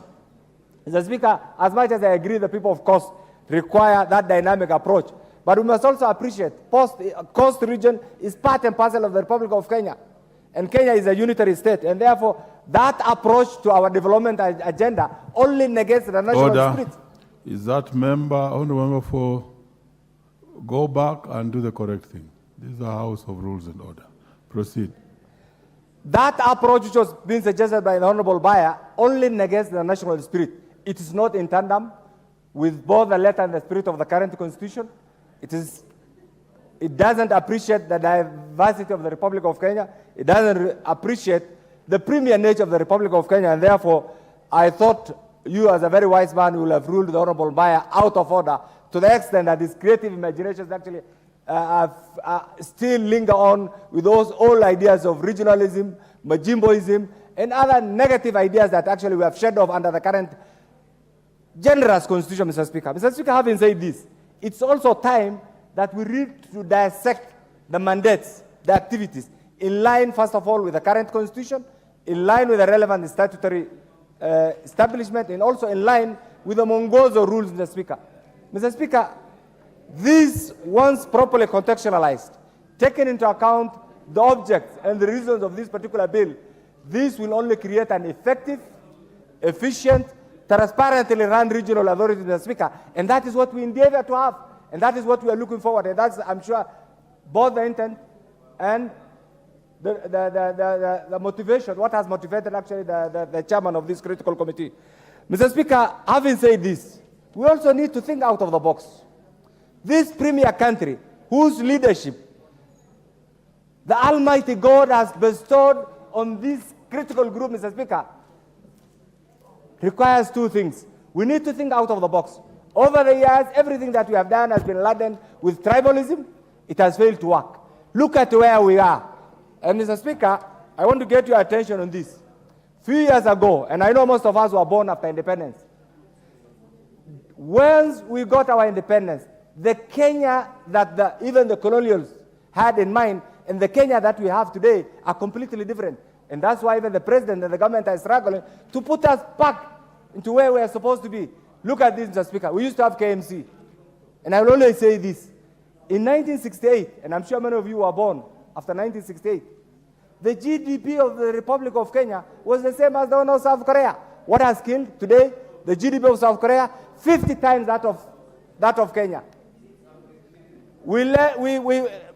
Botswana borrowed from Kenya in 1968, including even the setting up of Kenya Meat Commission. Where are we today, Mr. Speaker? Today, Botswana provides meat to the entire world. Kenya Meat Commission is under receivership. What has taken us there? Tribalism, regionalism, corruption, nepotism, and everything else that we can attribute to this negative thinking that the Honorable Obaya was trying to introduce. I thought the Honorable Obaya, being a very progressive deputy majority leader, should tell us how we can get out of these perennial challenges in the name of tribalism, in the name of regionalism, so that Kenya joins the League of Developing Nations. Mr. Speaker, I want to say this. This bill, when I look at it, dealing with the formations of these regional boards is an administrative issue. And Mr. Speaker, I want to ask my colleagues here. Today you are a member of parliament. Tomorrow you will be an ordinary citizen. And therefore, as we do this, we should legislate for posterity, not having a particular issue, a particular season in mind. And that is why the collective thought of this particular group, I can see our SG of the Northern Kenya Parliamentary Group is a member of I'm told you are a member of this committee. And this is good. And these are the things that we need to address. We need to have the entity that deals with Northern Kenya, Wasanyuro, function efficiently, effectively, so that they have one of the best MDs. But because of structural challenges, that organization cannot work, Mr. Speaker. And this is some of the things that the bill attempts to cure. And I want to commend the committee. In conclusion, Mr. Speaker, there comes a time, as the late Professor George Saitoti says, had said, that the country is more important than individual thinking. We need to collectively put our thoughts together so that this Kenya that we have here, through our own little contributions, Mr. Speaker, joins the League of Developed Nations. Thank you, Mr. Speaker. The Honorable Joseph McClap.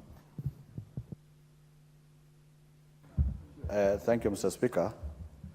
I want to use the words of Senior Counsel Otiende Omolo that I'll generally support this bill. And to be able to fast track all of us, Mr. Speaker, is that, look, this is actually, this country has moved, Mr. Speaker, you can protect me from these people from one county. Mr. Speaker, protect us from these people, members of parliament, who are coming from one county, they are obstructing us, Mr. Speaker. Mr. Speaker, where have we come from? Mr. Speaker, there are people conversing in a language that is not parliamentary, and all of them come from the same Honorable county. Meli, Chairman Education. Order. Your discussion is They too all loud. come from the same county. All of them four. Okay, proceed. And in the mother tongue. Mr. Speaker, I want to bring us to speed that why are we doing this and why it is necessary to do this amendment, this bill, Mr. Speaker. It's because in 1980s, this country tried to address specific inequalities that were affecting Kenyans in every region through what is called rural focus for rural development strategy. After that, Mr. Speaker, we moved to regional authorities, Mr. Speaker, in the 90s, establishment of regional authorities to be able to address the challenges that are facing Kenyans in specific regions of Kenya so that they are brought up for development, Mr. Speaker. Mr. Speaker, what then followed after all those ones, the focus for rural development in 1980s and the regional development authorities of 90s, now we entered into the Constitution of Kenya 2010. Those are the steps where we have come from. The Constitution of Kenya 2010 actually subdivided this country into 47 county governments that we have today. Again, why? That Kenya is a country with diverse people, and to be able to actually bring up Kenya in a manner that no government shall discriminate, then the establishments of the county governments so that they have equitable share of resources, Mr. Speaker. Then, what now missed is this bill. Because, Mr. Speaker, after now we've sorted out Kenya into 47 governments so that we can actually address, every regional government shall be able to address the things that are specific to them, then we did not touch the regional authorities because now there are functions that are county government, there are functions that are national government which are run by the regional authorities. Therefore, it is necessary, the bill sponsored by Honorable Peter Lochangabong is therefore necessary to realign the regional authorities with the new Kenya, the new order in Kenya, the establishments of county governments and the national government. Mr. Speaker, and that is why there is a fourth schedule, that there are things that are specific to be done by the county governments, and there are things that are specific for national government. This bill, therefore, tries to reorganize the regional authorities in a manner that shall conform to the Constitution of Kenya 2010. Mr. Speaker, why it is necessary to do these reforms, Mr. Speaker, some of these authorities have become obsolete in terms of performance because they are run by regional kingpins who have lost elections, Mr. Speaker, and breeding corruption in those particular institutions, Mr. Speaker. This is why this bill is necessary, because under this bill it will be able to sort very specific things that can be done by the county governments using the regional authority, and those things that can be done by us at the national government. And therefore, resources will follow functions, Mr. Speaker. Mr. Speaker, we have one, for example, the Kerio Valley Development Authority. Mr. Speaker, the bigger vision of the Kerio Valley, for example, I'm just using an example where I belong, Mr. Speaker, was actually to bring up development in the Kerio Valley region to the level that are enjoyed by others. We lost the vision because there were so many other things that came up, Mr. Speaker, and we allowed the regional authorities to be run by our kinsmen in terms of management, board. And Mr. Speaker, I think going forward in Kenya, to avoid what the Deputy Leader of Majority was saying, appointment of board members must meet some specific academic qualifications so that we don't just appoint every Tom, Dick, and Harry to those particular institutions, Mr. Speaker. There are some professional things and technical knowledge that are required to run those institutions, Mr. Speaker. And I want to propose that as we even go through this bill, Mr. Speaker, Chairman, there is need now to synchronize and say the boards of a regional authority shall not have more than a third of the people in that particular region. Let's make Kenyans who are qualified, who have experience, who have technical knowledge, so that they don't converse in their mother tongue like my colleagues who are speaking here and share tenders and everything, and they bring down the authorities, Mr. Speaker. We need authorities that are able to change lives and bring development in the regions of Kenya in a manner that is enshrined in our Constitution, Mr. Speaker. So, Mr. Speaker, even the membership of the board, some boards, Mr. Speaker, are having 16 members. Others are having 9. There is need to put this House of Regional Authorities in order, not more than 7, for example, Mr. Speaker, so that you have a lean, manageable board. And even their secretariat must be people who are knowledgeable and qualified, and not specific from those particular regions, because If you want to finish an authority very fast, put people from the same region, all of them. They will crumble and it will finish and we shall have wasted taxpayers' money, Mr. Speaker. Mr. Speaker, the regional authorities, the things we are talking about here, Mr. Speaker, receives exchequer from all Kenyans regardless of how they voted. It is revenue. It is what we do here. It is the division of revenue that we give to the county governments and the taxes that Kenyans are paying, Mr. Speaker. Therefore, we must nationalize our institutions so that they are able to be brought up in a manner that will be able to change Kenya. If we are interested in changing Kenya, Mr. Speaker, is whenever an institution is established, Mr. Speaker, let us accept that we must have the right persons in terms of qualifications, in terms of management and experience, so that we are able to bring up development to the rest of the country, Mr. Speaker. I'll give you an example, Mr. Speaker.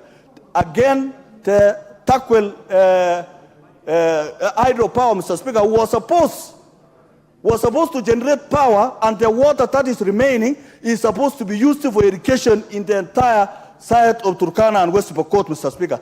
That is what will change Kenya. We need this country to become food secure.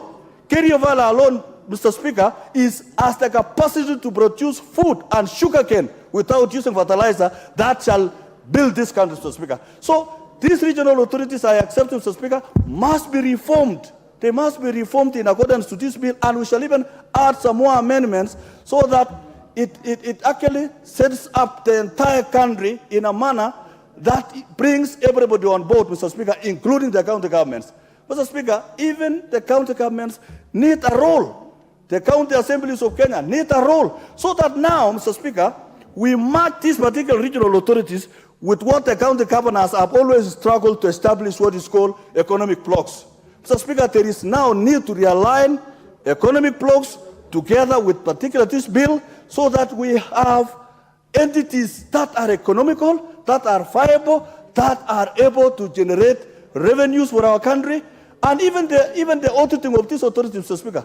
Today we are dealing with a finance matter, and we realize there is some suckers in government, Mr. Speaker, who are actually receiving a lot of revenue, but they are not on the purview of the controller of budget, Mr. Speaker. And that is a recipe for corruption. That is revenue for cheap money, where people squander resources from Kenyans who have actually sweat to earn a living, Mr. Speaker. So, this particular bill, Mr. Speaker, is the game changer in development of those areas that have always been prone to drought, those are prone to floods, those are prone to banditry, those areas that are also growing.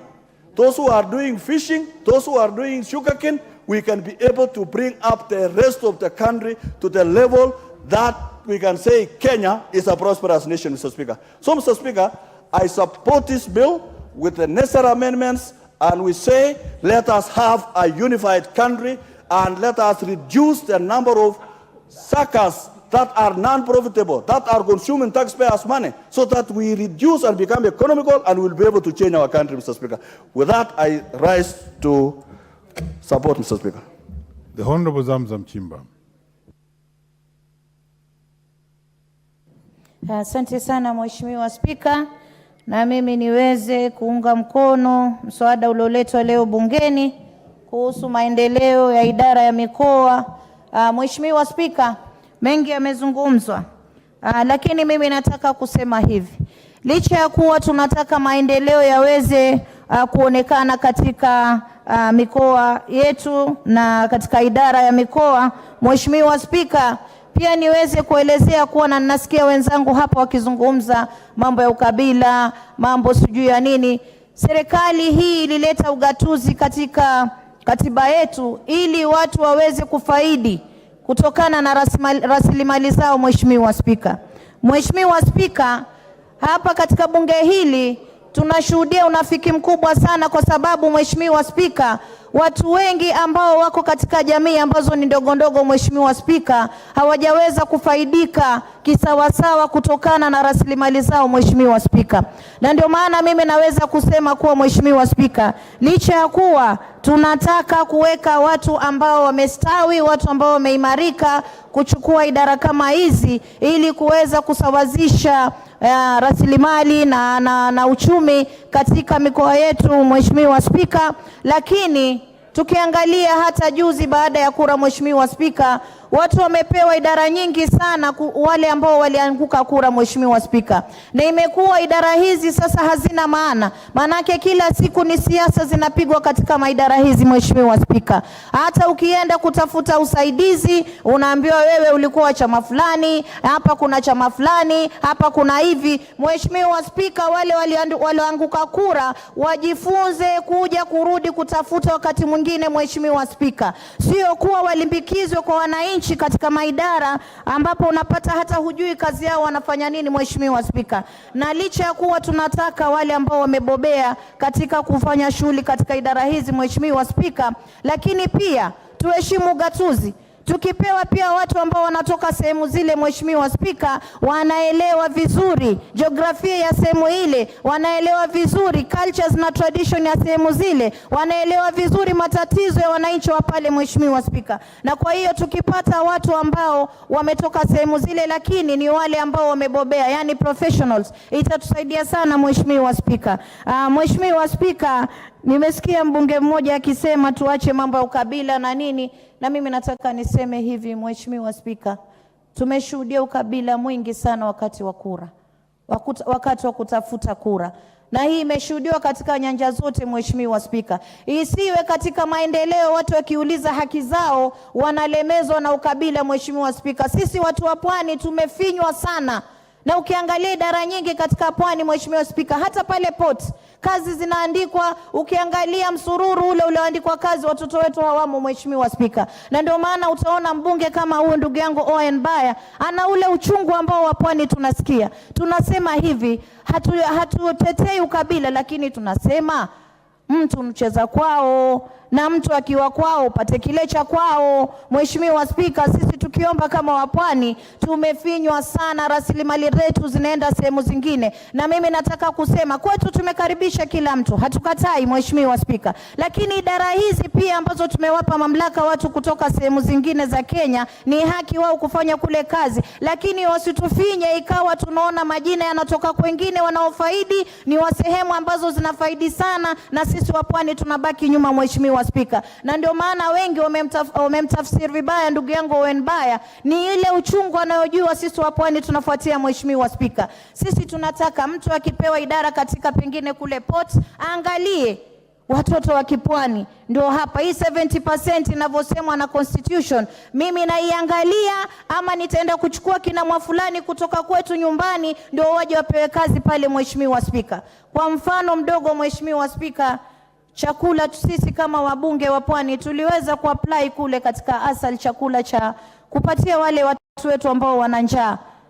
Mheshimiwa Spika, inatamautisha hata wale viongozi wa dini, mashehe wetu wamekwenda kuulizia, kwa sababu ni haki yao toka kila mwaka, na wanajua wale wanyonge katika jamii wanaweza kupewa hichi chakula, Mheshimiwa Spika. Walivyokwenda katika idara fulani, Mheshimiwa Spika, kwenda kuuliza, wakaambiwa hichi chakula kitapewa mtu fulani ambaye ni wa chama fulani ndio ambaye atakisambaza kaunti nzima. Mheshimiwa Spika, rasilimali zetu zisifanyiwe siasa.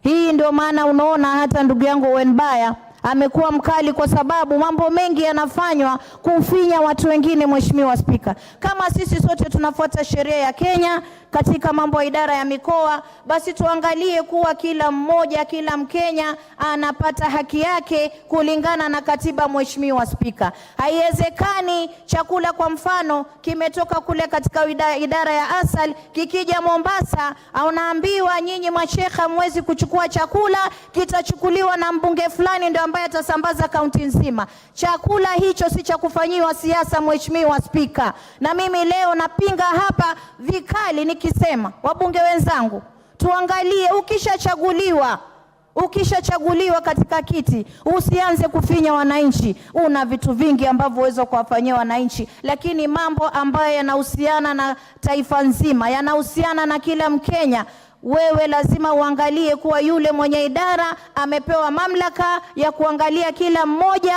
bila kuangalia chama, kabila na rangi, Mheshimiwa Spika. Na ndio maana leo sisi kama wapwani tunasema tumefinyika sana. Sisi idara nyingi watoto wetu wamesoma, wamesoma Mheshimiwa Spika, hatuwaoni kule sehemu zingine wala hatuwaoni nyumbani. Ikiwa kama mgao wa idara tofauti tofauti unatokea mambo ya kikazi, professionalism, Mheshimiwa, na sisi pia tuna watoto wetu wamesoma. Kama watapelekwa kwa majani chai tuwaone wako kule, tutashukuru. Wale wakija kwetu tutapokea, lakini sio kule kwao wanachukua kila kitu na kwetu pia wanabwakura kila kitu. Mheshimiwa Spika, huo ndio uchungu ambayo umeona ndugu yangu Owen Baya akisema, na sisi tunasema wengi wape, usipowapa watajichukulia. Mheshimiwa Spika, itafika wakati sisi tutaanza kubisha kila mlango, tuangalie na statistics na data zinaonyesha vipi. Ikiwa mpwani katika idara fulani ambayo iko nyumbani ameachwa nyuma, basi itabidi na sisi pia lazima tuingilie kati, tuangalie tunarekebisha vipi. Mheshimiwa Spika, licha hayo yote Mheshimiwa Spika, hii bill ni nzuri sana, itaweza kuleta maendeleo mazuri, licha ya kuwa tunajua counties wanafanya kazi zao na hawa ambao ni regional wenye idara kutoka kila mikoa wana kazi zao, sisi tunawapa nguvu. Isipokuwa Mheshimiwa Spika, wengine hujazana kwenye maofisi, hujui wanafanya kazi gani. Na sisi tunataka kusema hivi, uchumi uko mbaya. Hii mishahara ya kudondoa kila mahali kupatia watu wengi ambao hatuoni kazi yao, Mheshimiwa Spika, hiyo ndio tunasema ipunguzwe idadi. Tupate mtu ambaye aweza kufanya kazi kwa ustadi, mtu ambaye anaeleweka vizuri na uweledi wa kufanya kazi, awezi kufanya hata kama ni watu 6 badala ya 11 Mheshimiwa Spika, ama 7 kama ilivyokuwa zamani. Pia Mheshimiwa Spika, sisi tutashukuru sana Mheshimiwa Spika. Kama mama Mombasa naunga mswada huu, ila nasema urekebishwe uweza kugusa kila jamii ya taifa hili, na ugatuzi pia uheshimike ndani ya mamlaka haya. Watu waangalie kuwa wenye mji, wenye mtaa, wenye nchi pia wanapata vipi haki zao Mheshimiwa Spika. Kwa hiyo naunga. Asante sana Mheshimiwa Spika. Asante sana. Kwa mara ya kwanza nimepata jambo ambalo limewaunganisha wewe na Owen Baya. Next to speak on this is the Honorable Rikiri Mugambi. I want to thank you, Mr. Speaker, for this opportunity. Indeed, this is a key bill in this House. Mr. Speaker, the regional development authorities have a history. But Mr. Speaker, times are changing. The way we used to see regional development is no longer valid because there are so many things that have changed. Mr. Speaker, time has come to review the operations of this regional development. Mr. Speaker, some of these regional development authorities were formed because of what was being seen as marginalization of certain areas of this country. Mr. Speaker, there are some counties or regions then which were not endowed economically. Mr. Speaker, there was need to uplift the standard of the economies of these regions, hence the creation of regional development authorities. Mr. Speaker, in terms of marginalization, there are some sections of this country which were never covered by these regional development authorities. Mr. Speaker, others were merged together. For example, the Lake Basin Development Authority. You find it is covering a very wide area of Western Kenya and Nyanza. Mr. Speaker, these organizations at one point lost focus on what they intended to do. Mr. Speaker, time has come to review what is called the marginalization criteria in this country. Mr. Speaker, there is a regional authority called Ewaso Nyilo North, which is centered somewhere in Isiolo. Mr. Speaker, I border Laikipia and I border Isiolo. Mr. Speaker, I share the same geographical conditions, climatic conditions, yet this regional development has no attention of the neighbors where I belong. That's Bori constituency. Mr. Speaker, the climate change has occurred. There are areas that were being seen to be so dry areas, other areas. We have some other parts of central Kenya and eastern Kenya which need not be also managed and given the benefit of regional development authorities. Mr. Speaker, there is now need to bring focus into the mandate of these regional development authorities. Mr. Speaker, many of them focused on water. Many of them focused on irrigation. Many of them focused on limited activities in as far as education is concerned, and even security. Mr. Speaker, we need to review the mandate of some of these regional development authorities because of the new constitution. The counties have assumed some of the responsibilities that these regional authorities are performing. The national government is still focusing on ensuring there is even distribution of resources in this country. And that is why I am really a student of the better plan, the bottom economic transformation agenda. Mr. Speaker, these regional development authorities must be aligned to the better plan. And this is the bill that is showing sign that we need to realign that. Mr. Speaker, we need to install professionalism in running of affairs of our authorities in this country. I agree with all the members of Parliament who have said what we need in all these authorities and organizations in this country is professionalism. It doesn't matter where you come from. Mr. Speaker, if Amero can go and save Coast Province, that's what the Deputy Majority Leader needs to embrace. It's not saying that somebody from Coast is being marginalized. How long are they going to climb marginalization? For 60 years they are climbing marginalization. We cannot cause depression to one region forever. No, we must learn to speak the truth. There is a lot of money which has been pumped in the Coast and Northeastern.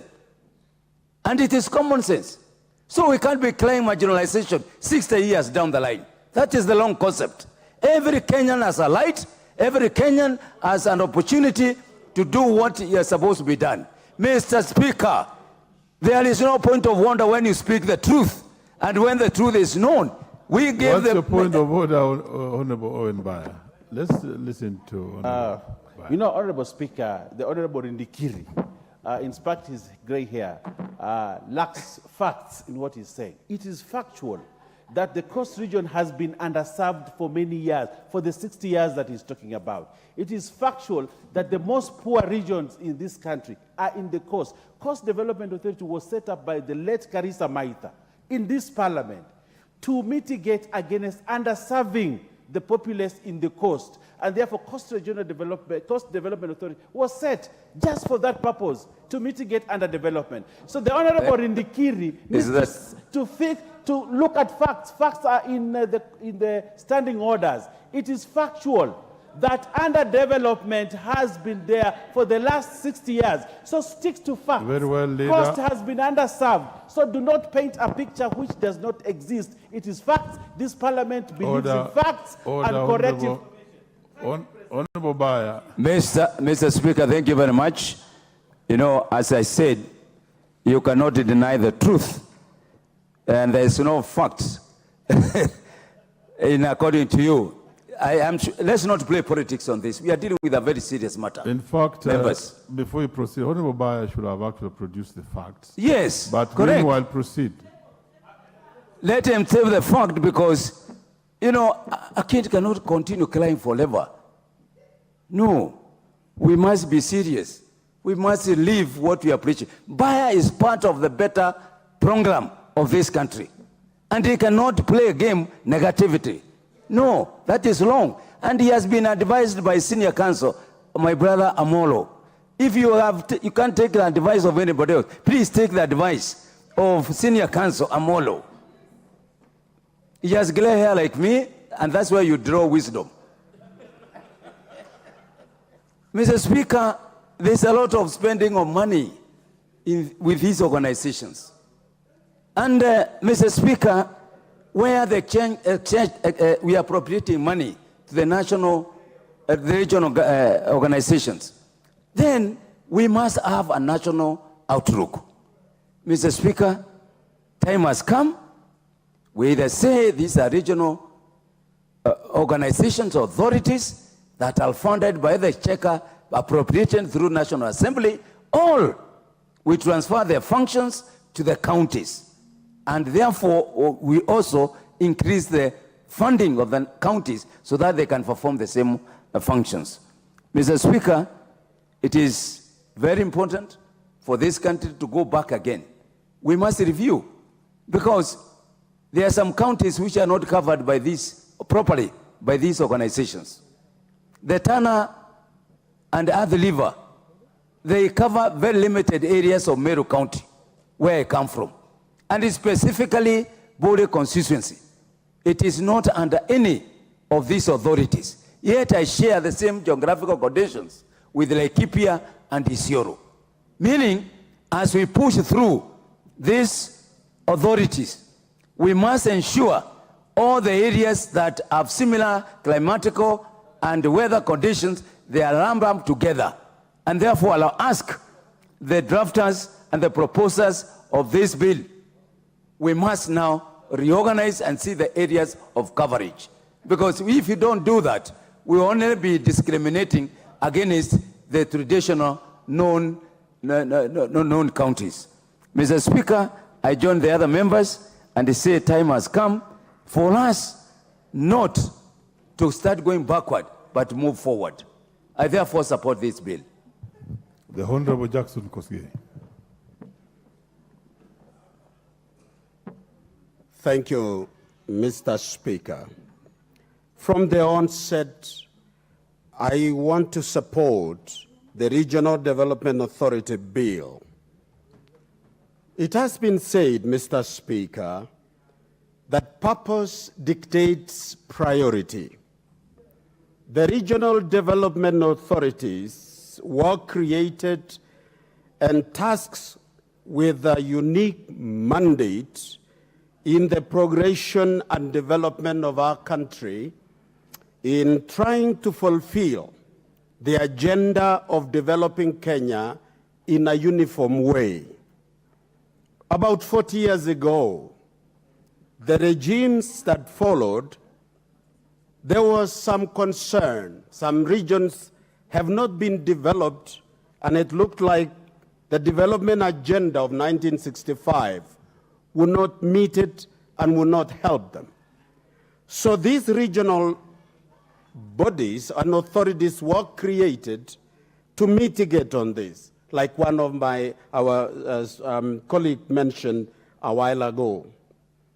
Mr. Speaker, they were mandated to initiate, to implement, and an integrated multipurpose programs and projects for a sustainable utilization of resources found in regional areas of our country. Mr. Speaker, it has served to a certain extent, and I think with the advent of the implementation of our Constitution through the two-tier system of government, which has now improved the very intention that was developed at that time, there is need to reform these bodies in order to meet the same demands. We cannot, there is a saying from where I come from by elders that you cannot take a shelter under a tree while it is sunshine, and when you get the overall shade, you cut it down. The only thing we can do to these authorities is to reform them. Let us reform them. Now, we want to understand the concerns by the majority leader, deputy majority leader, when he mentioned about the people from coast. We really appreciate the participation by coastalians from 1963. It has produced some of the best politicians in this country who have served this nation with distinction. They have produced technocrats and bureaucrats who have served this country. At one point, we had the head of public service coming from the coast. And really marginalization of coast, northern areas and other places is what we as a people of Kenya, discovered that the sessional paper number 10 could not serve. So as we correct it, let us do it without putting the country into silos, but maintain nationalization of our projects. In conclusion, Mr. Speaker, I join my colleagues by saying our reformation must address harmonization of these particular authorities with the concept that is rising in the economic blocks of our counties, because counties are spread along the same regions. We need also to align it with our constitution. And we do so with that appreciation, because these authorities, it was supposed to foster an integrated, sustainable economic development, and by empowering the communities that hosted it. It has to do so, as it were before, without looking like we are balkanizing the country. We must encourage nationalization of our focus in terms of developing our nation. With that, Mr. Speaker, I support this bill and congratulate the chair, Lord Chakabongo, for leading his committee and bringing this particular bill. I support, Mr. Speaker. Thank you. The Honorable Japheth Nyakundi.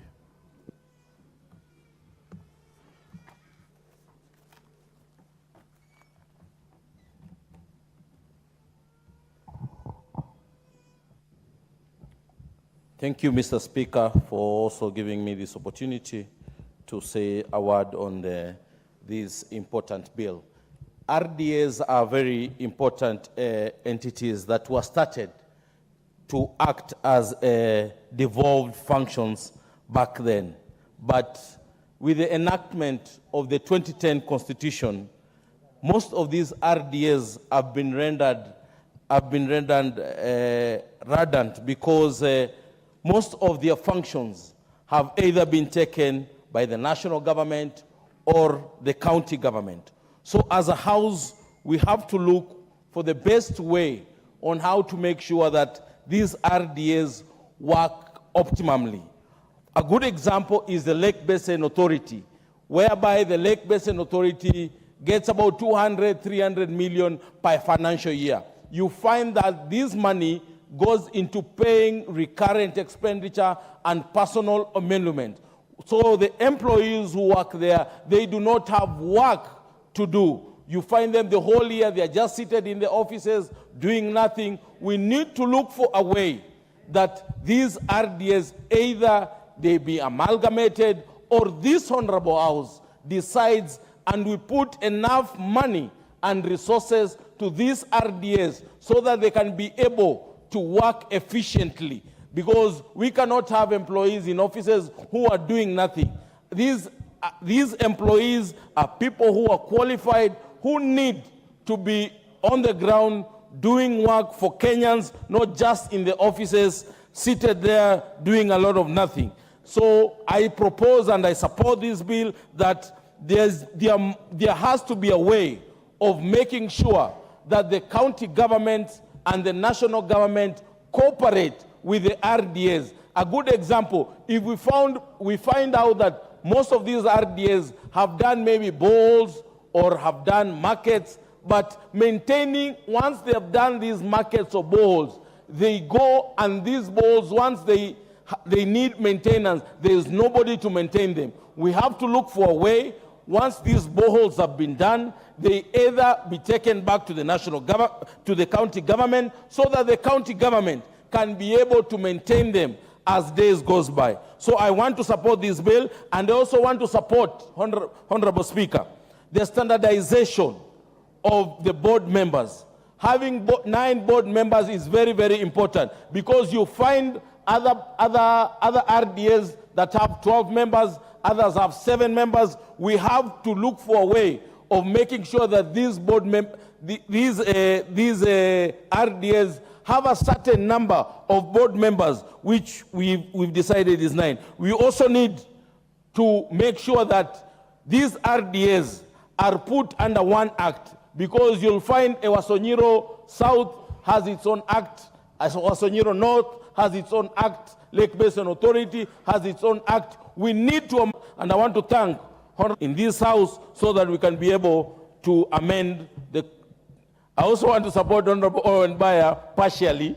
I also want to buy partially, though we have competent people in this country who can be deployed everywhere in this country. But I also want to support that the people from those regions are also supposed to be part of those, part of the board members of those RDS, because they understand the topography of those areas better than other people who have come in from other areas. So I want to support this bill fully, and thank you, Honorable Speaker, for this opportunity.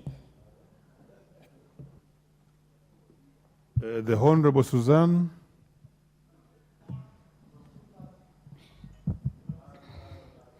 Thank you, Honorable Speaker. I would also want to add my voice to this very important bill on the issue of the regional development authorities, which in the 1980s and...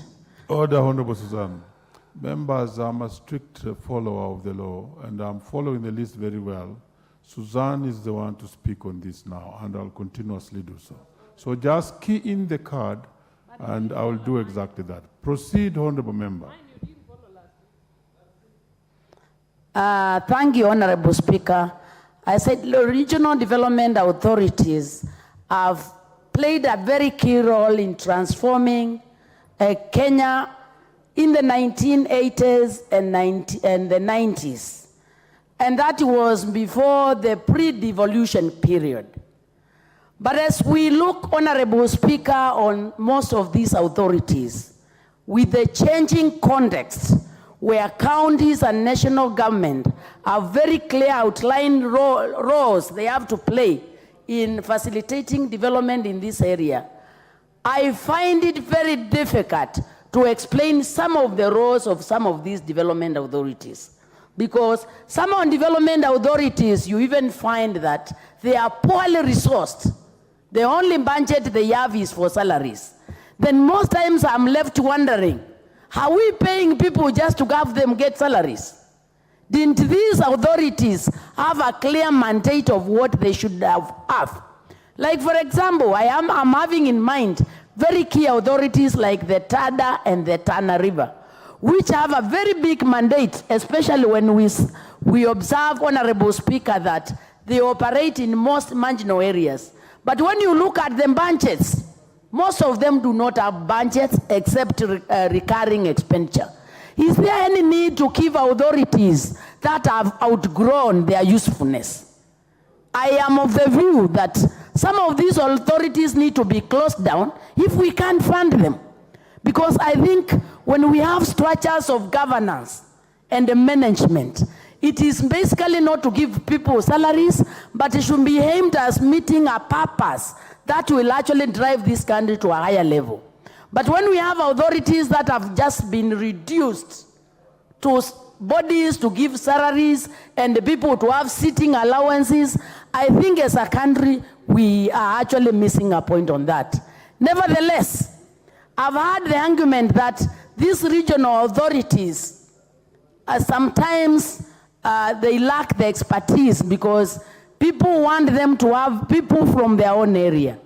While we appreciate board members in these regional authorities from local area, I think we'll be very retrogressive if as Kenyans we start looking at ourselves in very localized very localized village-like thinking.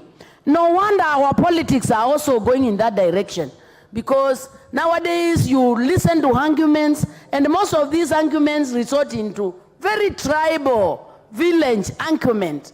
And I think that sometimes is very demeaning for a national assembly that is supposed to drive the country to the next level. I'm of the opinion that if these bodies need to have representatives from the local area to give some context. But what we need most is the expertise that would actually drive these bodies to a higher level and will enable us to achieve the set objective. Honorable Speaker, while I thank the Member of Parliament for this particular important motion, I think the bill also needs quite a number of amendments, because I don't see the meaning of having bodies to take away the work of the county government. Why should we give county governments less money because we are trying to divide the money to give to authorities? We are bringing co-wife business in developing Kenya, where you think that because you have 2 wives, you have to give this wife 20,000 and the other one 20,000, without looking at what is the purpose of the marriage. Because I think if these were bodies aimed at transforming Kenya, then we should look at their capacity to transform Kenya. Order, member. Honorable Speaker. There's a point of order. Let's see Elisha Chieng.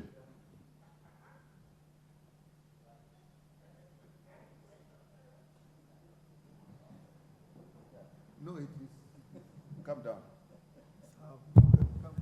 Mr. Speaker, I'm amazed that the honorable member can make inference on a very serious debate touching on development to compare it to a wife and a husband, to spouses in distributing resources. I think honorable member must use relevant examples that are comparative, because we are talking about development. We are not talking about families. Thank you, Mr. Speaker. Very well, you've been heard, Honorable Suzanne. Honorable Speaker, with all due respect to the honorable member, I think that is his own opinion, which is entitled to. As everybody speaks, uses his own imaginations, his own experiences, and the only way I can explain a situation, when you have a mandate to deliver, you focus on the mandate. Structures are only useful if they are enabling you to deliver the mandate in a most efficient and effective way. And all what I'm saying, as a country, we cannot be dividing money as you would culturally divide it to 2 wives.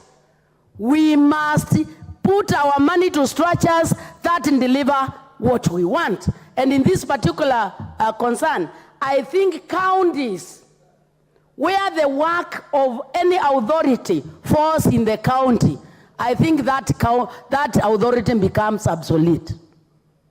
Because we cannot have counties who have the capacity to deliver that, and then we continue funding other agencies that are not adding value.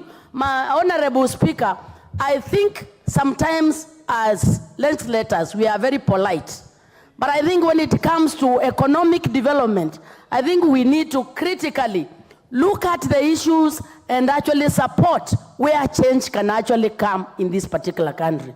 While I support this bill, I support with amendments. We cannot make our regional bodies be of regional villagers.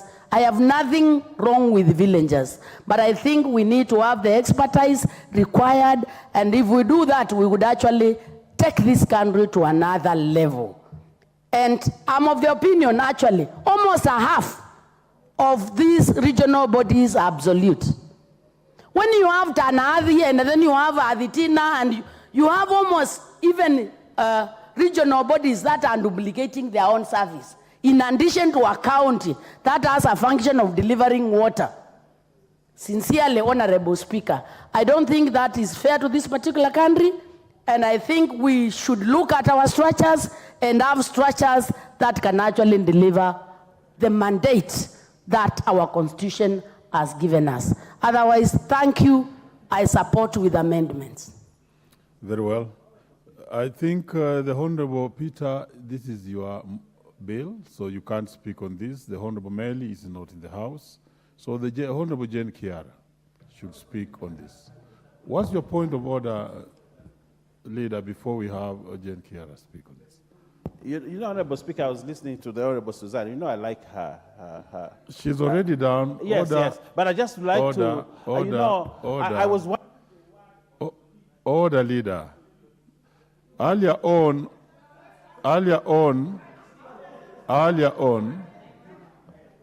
order, Leader, Earlier on, you rose from your place when the substantive speaker was here and spoke about the procedures of this House. And that's what you must respect. Honorable Kiara, proceed.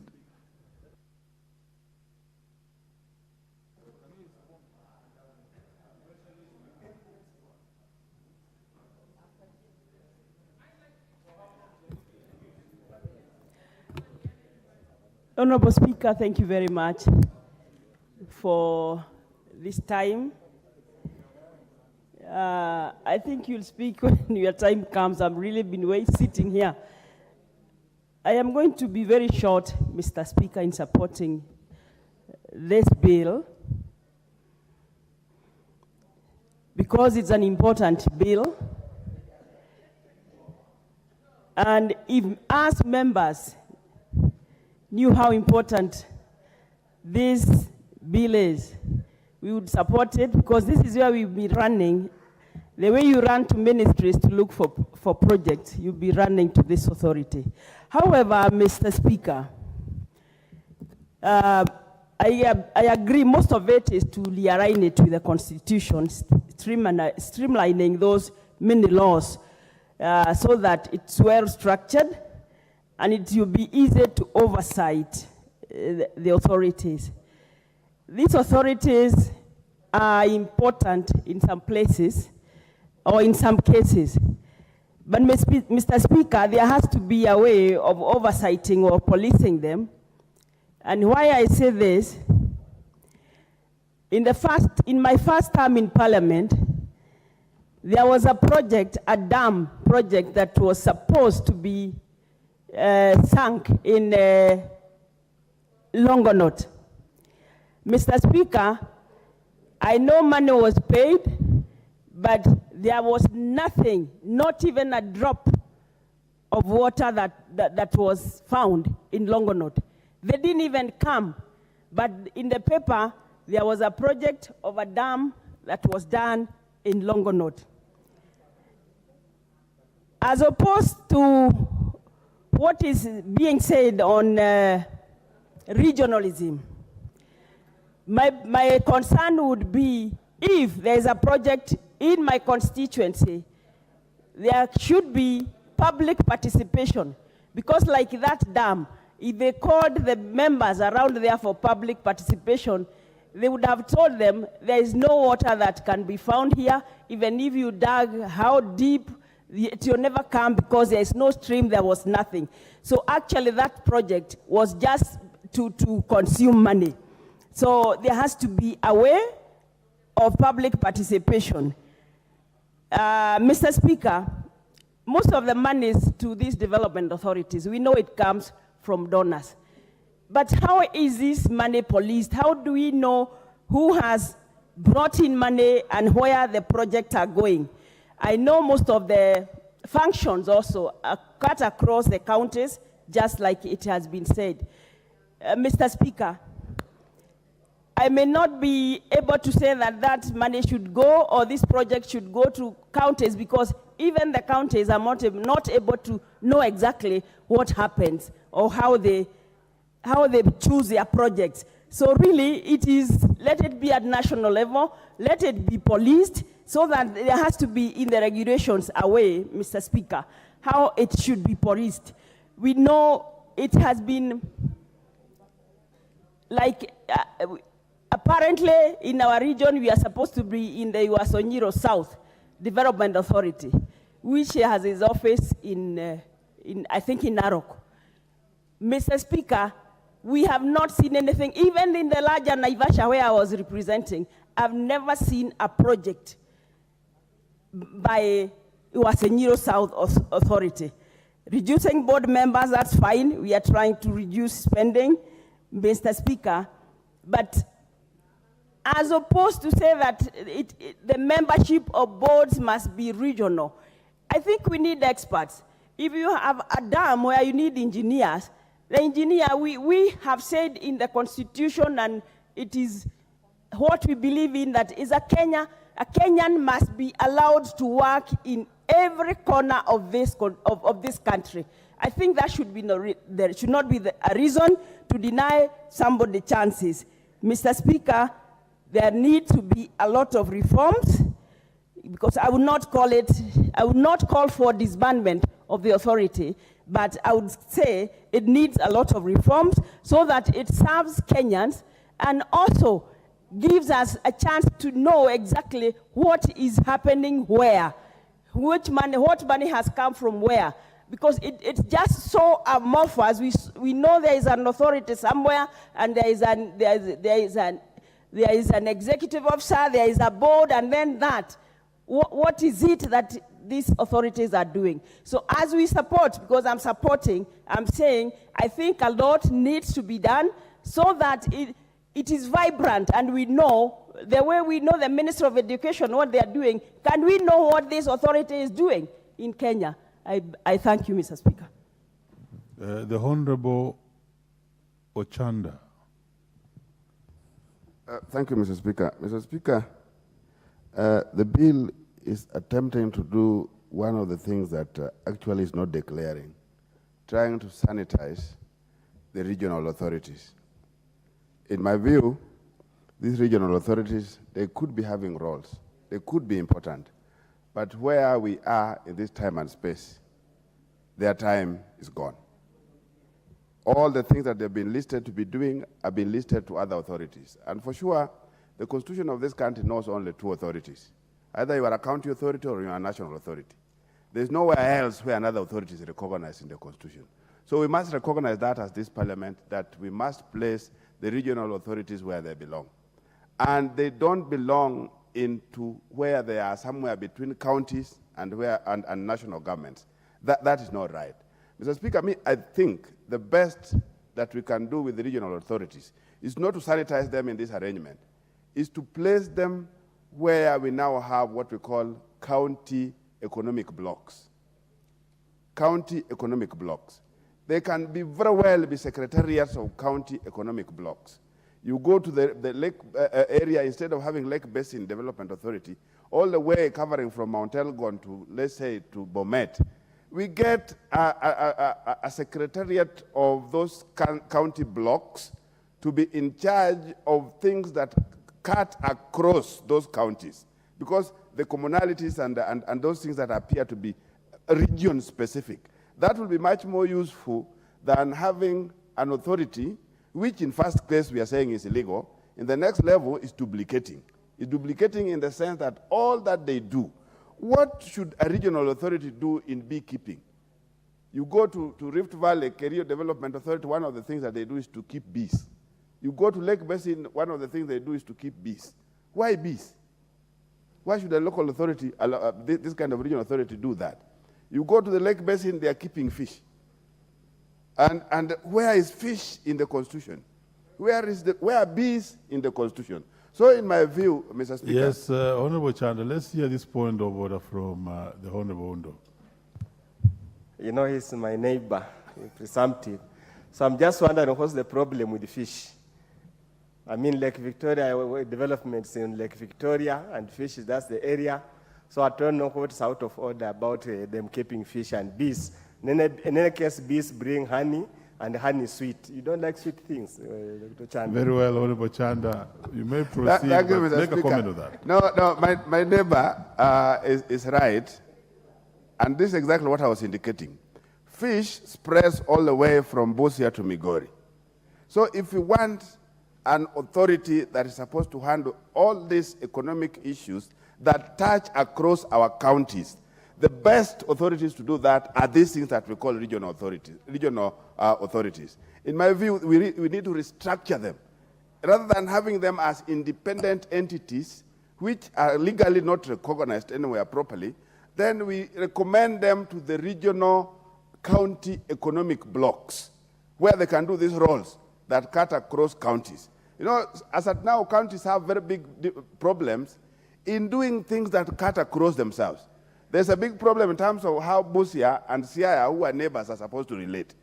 Those things are there in law, but they have difficulties in implementing these things. So those areas where counties have difficulties in implementing services or activities or resources that are supposed to be cutting across the regions, these should be the authorities, in my view, that should be taking care of that kind of an arrangement, Mr. Speaker.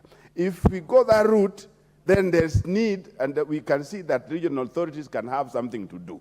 But if we go the route that we are trying to go in terms of merging them together, giving them roles that are already given to other authorities, and placing resources on them, the same resources are required with the other authorities, then, Mr. Speaker, we are not doing the right thing. And we really need to look at this and think again. Thank you, Mr. Speaker. Very well. The Honorable Ibrahim Sane. Thank you, Mr. Speaker. Quite often than not, we always take pride in being under the tutelage of a very pragmatic and progressive constitution, 2010. This bill, in a big way, I feel contradicts the spirit and the principles of the same constitution. I rightly agree with my predecessor in contributing to what really is regional. We only have two regional entities, and that is the national level, the national tier, and the county tier. We have 47 county governments, and these should be the bodies that should steer our country towards economic and other developmental frontiers.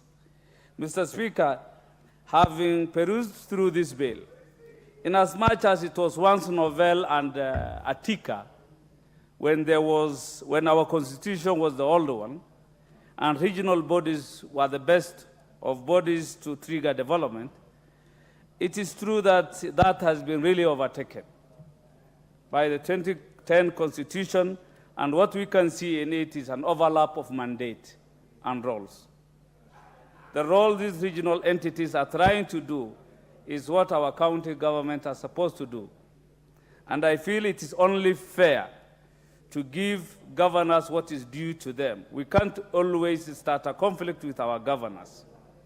Whether they perform their duties or not is another thing altogether. But what is due to them should be theirs, and money should follow, and these roles should be cascaded to our devolved units, Mr. Speaker. If you look at one of the roles of my authority, regional authority, you will see quite a big overlap in mandate, conservation and preservation of natural resource issues, database management, and many others. That is also to the national government in some way. So soon we are going towards conflict of laws.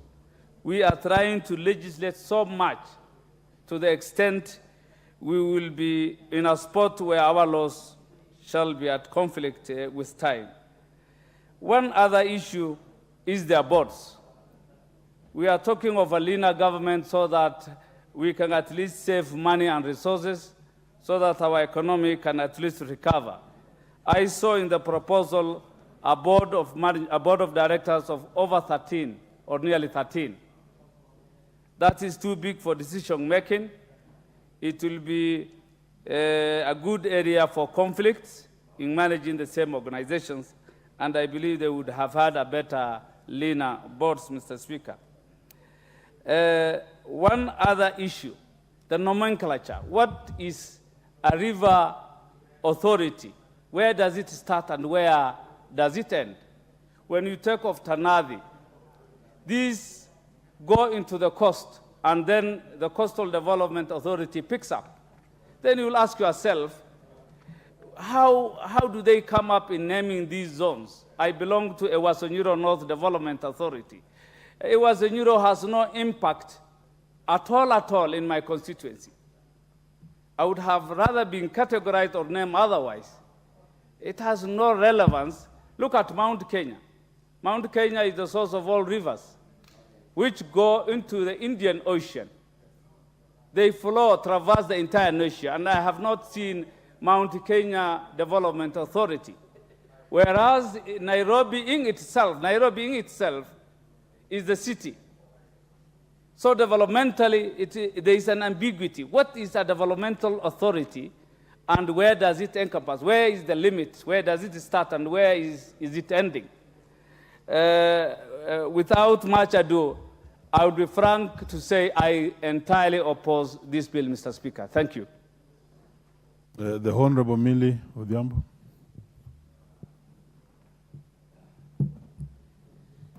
Thank you, Mr. Speaker, for giving me this opportunity. Mr. Speaker, I wish to indicate that I support with amendments.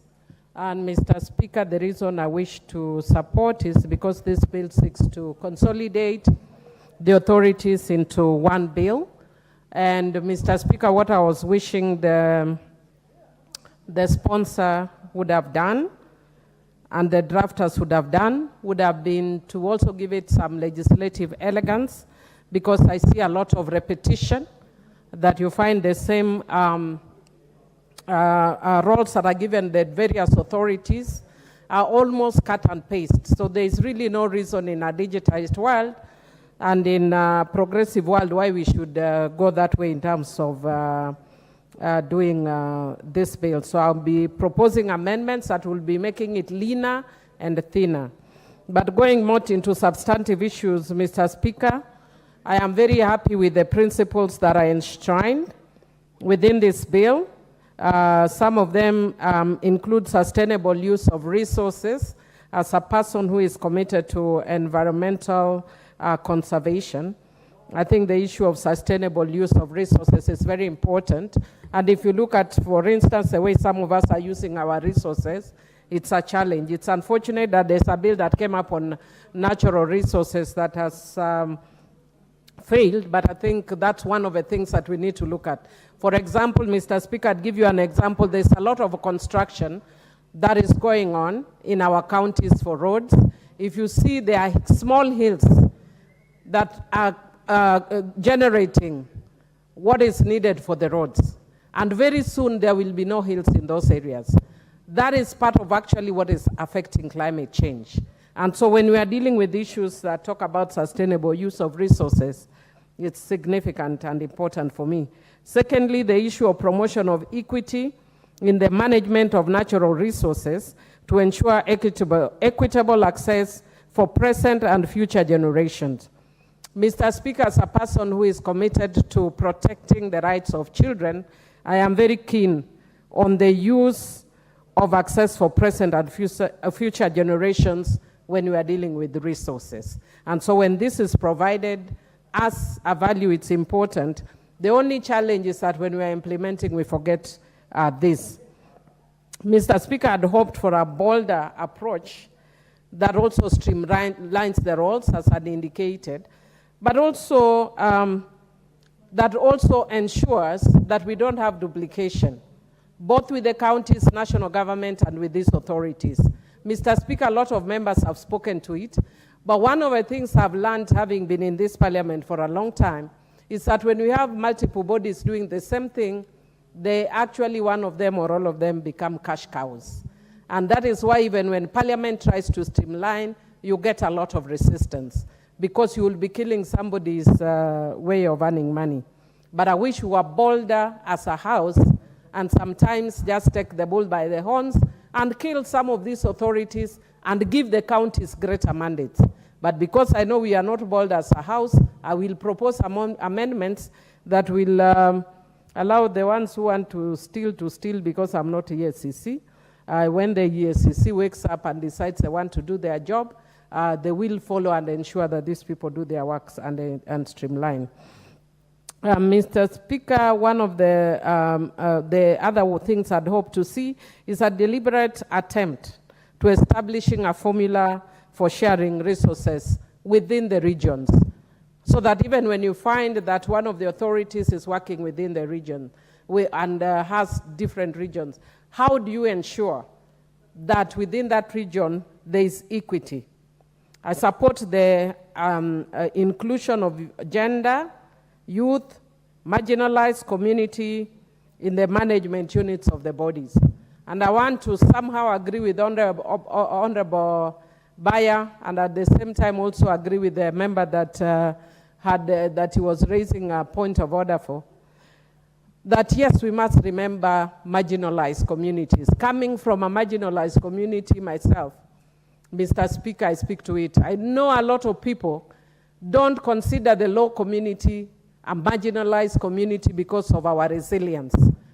We are strong, we work hard, we fight hard, and we do not appear as marginalized. But over the years, the Luo community has been marginalized by economic policies due to the nature of our politics as opposition. And it is interesting, you hear a lot of people keep telling us, join the government, yet the same people tell you, we need strong opposition. So Kenya must also make up its mind what they want. That you either choose people who can do good work, so that you don't need an opposition. But if you choose people who are not doing good job, then don't start screaming you want a good opposition. But having said that, I'd also want to say that there are actually regions that have also benefited from resources because of marginalization. And I think as a country, we must also look at how far different regions have benefited and whether we are all at the same state. You might find an area that was once upon a time or 20 years ago marginalized. It's no longer marginalized. My area is, of course, definitely still marginalized.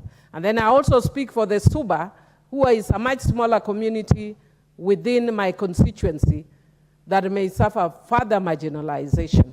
And on that note, I want to encourage the government that when you are dealing with a marginalized community like ours, don't make promises that you don't realize very fast. Like, for instance, more recently, the government made a promise to tarmac the Rusinga Ring Road.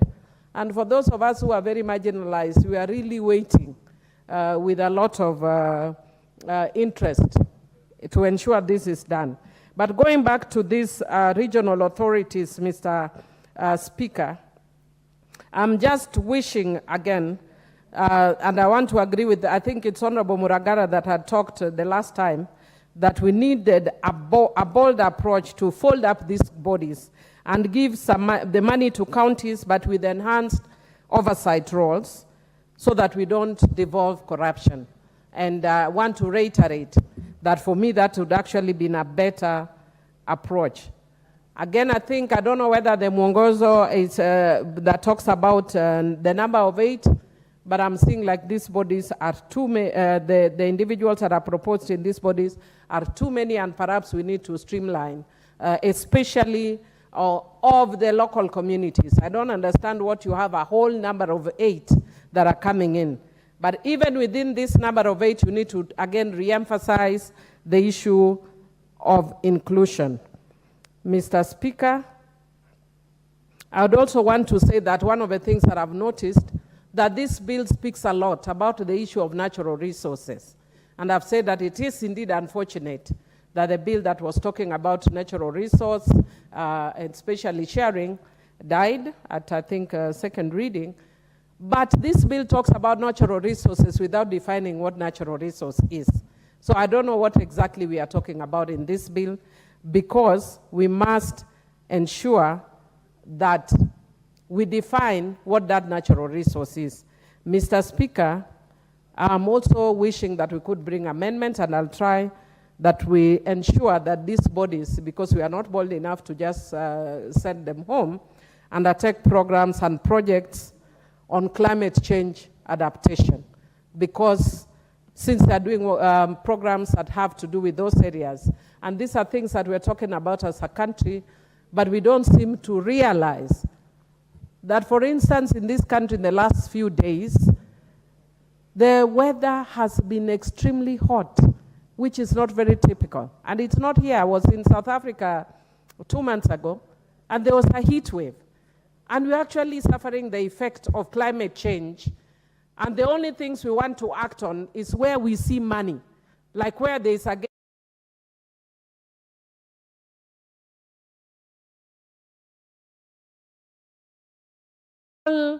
low-hanging fruits that we can deal with at individual levels, at leadership levels, at community levels, to ensure that we deal with these issues.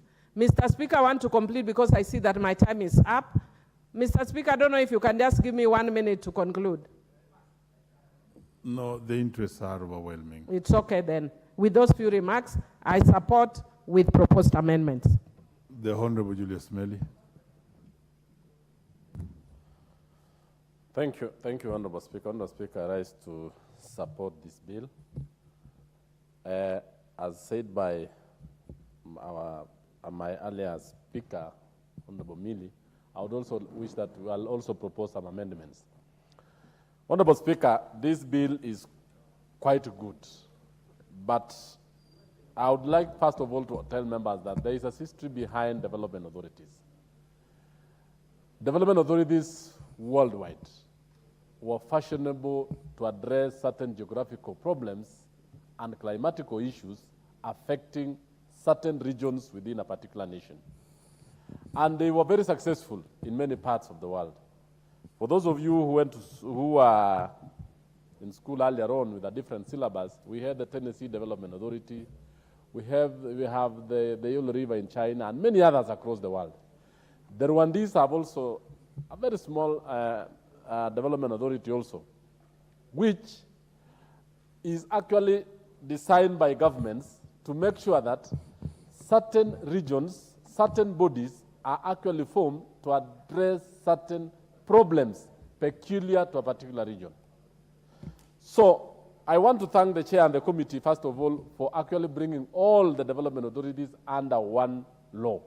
Previously, we had different laws for different authorities. Right now, we are going to have it under one piece, and it will actually be very easy for us to try to bring them to order.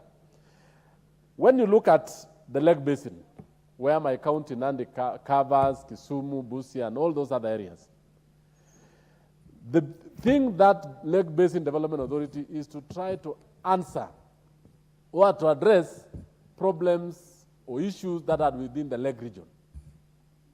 However, you'll realize that over the years, some of these development authorities have failed to address their core mandate or why they were formed.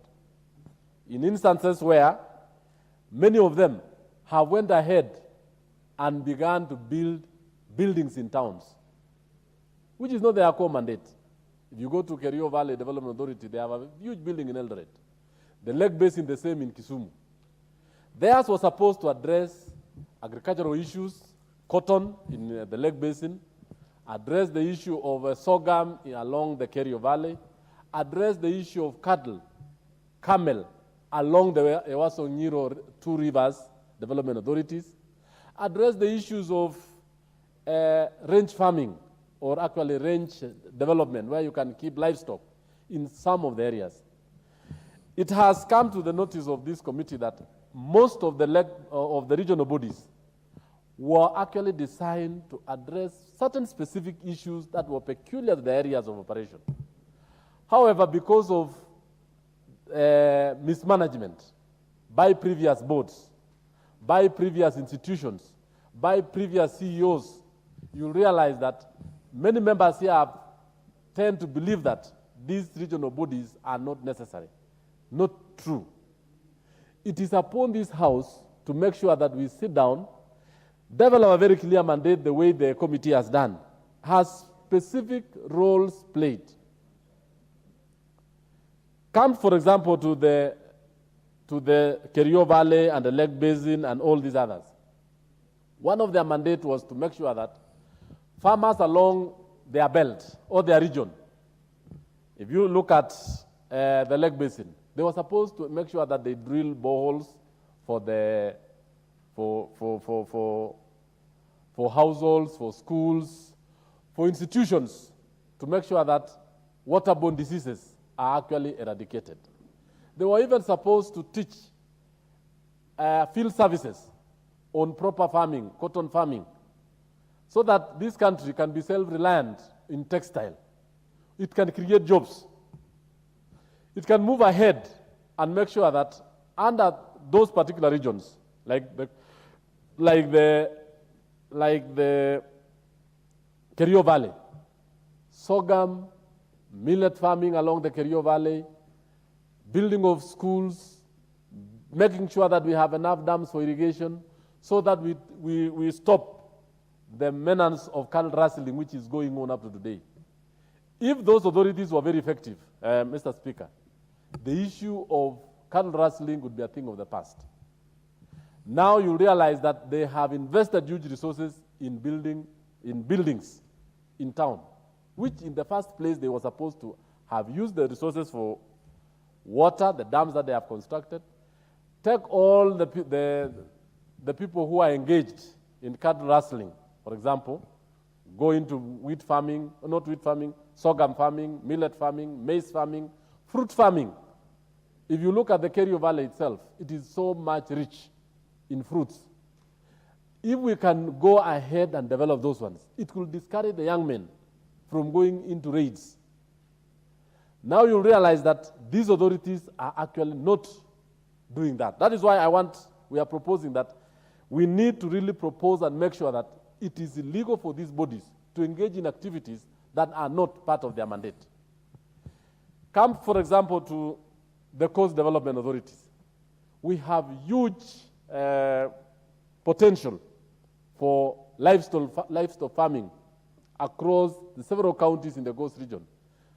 Have the Tana River, we have the Taita Taveta, and most of the region in that particular area, even along the Wasonyiro area. If these people are encouraged to go into livestock farming, this country now can go back to be one of the top exporter of beef. One of the earlier speakers indicated that Botswana today is one of the leading exporters of meat, and they benchmark with this country. So we really need to ask each development authority to come out very clear on issues that are supposed to do. On the issue of board leadership, Honorable Speaker, I want to differ with the previous speakers that we really need to have these authorities being micromanaged by the locals from their particular region. This is one country, this is one nation, this is one people. It is the expertise that we need to run in these authorities. It is not the people of those regions that are supposed to run them.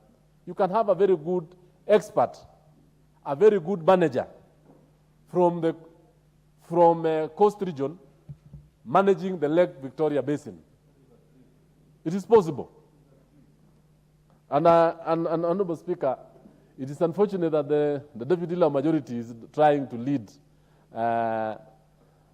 to dismember the country by just trying to encourage people from one region to just be leading these particular bodies. I want to guide the Majority Leader that this is one country, order, one people. order. Honorable Meli, speak through the Thank speaker. Thank you. Yes, well guided, Mr. Speaker. Mr. Speaker, why I'm speaking to that is that one of the reasons why these authorities failed, it became employment bureaus for people from their regions. To an extent that it was only for salary. It was not for the intended purpose of making sure that these regions serve Kenyans and do what they were created to do. Lastly, Honorable Speaker, the issue that is very, very good, and I think I want the House to really adopt, is to make sure that these regional bodies are well resourced. One of the problems that we have with the regional bodies across is that you give it a mandate, you give it functions, you give it a role, yet you don't resource it. It has no money. At most times, they don't perform their functions because this House, which appropriate resources to these bodies, at times give paltry resources, asking them to do what they cannot do. You are giving them a lot of functions. You are giving them a very good strategic plan. You are giving them a lot of set targets, but what can they do without resources? Lastly, Honorable Speaker, we also have the issue of development plans. I want to ask the committee that the country always have development plans every 5 years. I don't know why the committee thought it wise that regional bodies should have development plans or strategic plans for 10 years. We need each and every body to make sure that development plans or strategic plans are in tandem with the national plans. So you cannot have a regional development plan for 10 years and the national development plan is 5 years. Those are some of the proposals we want to bring across. I support with amendments. Thank you.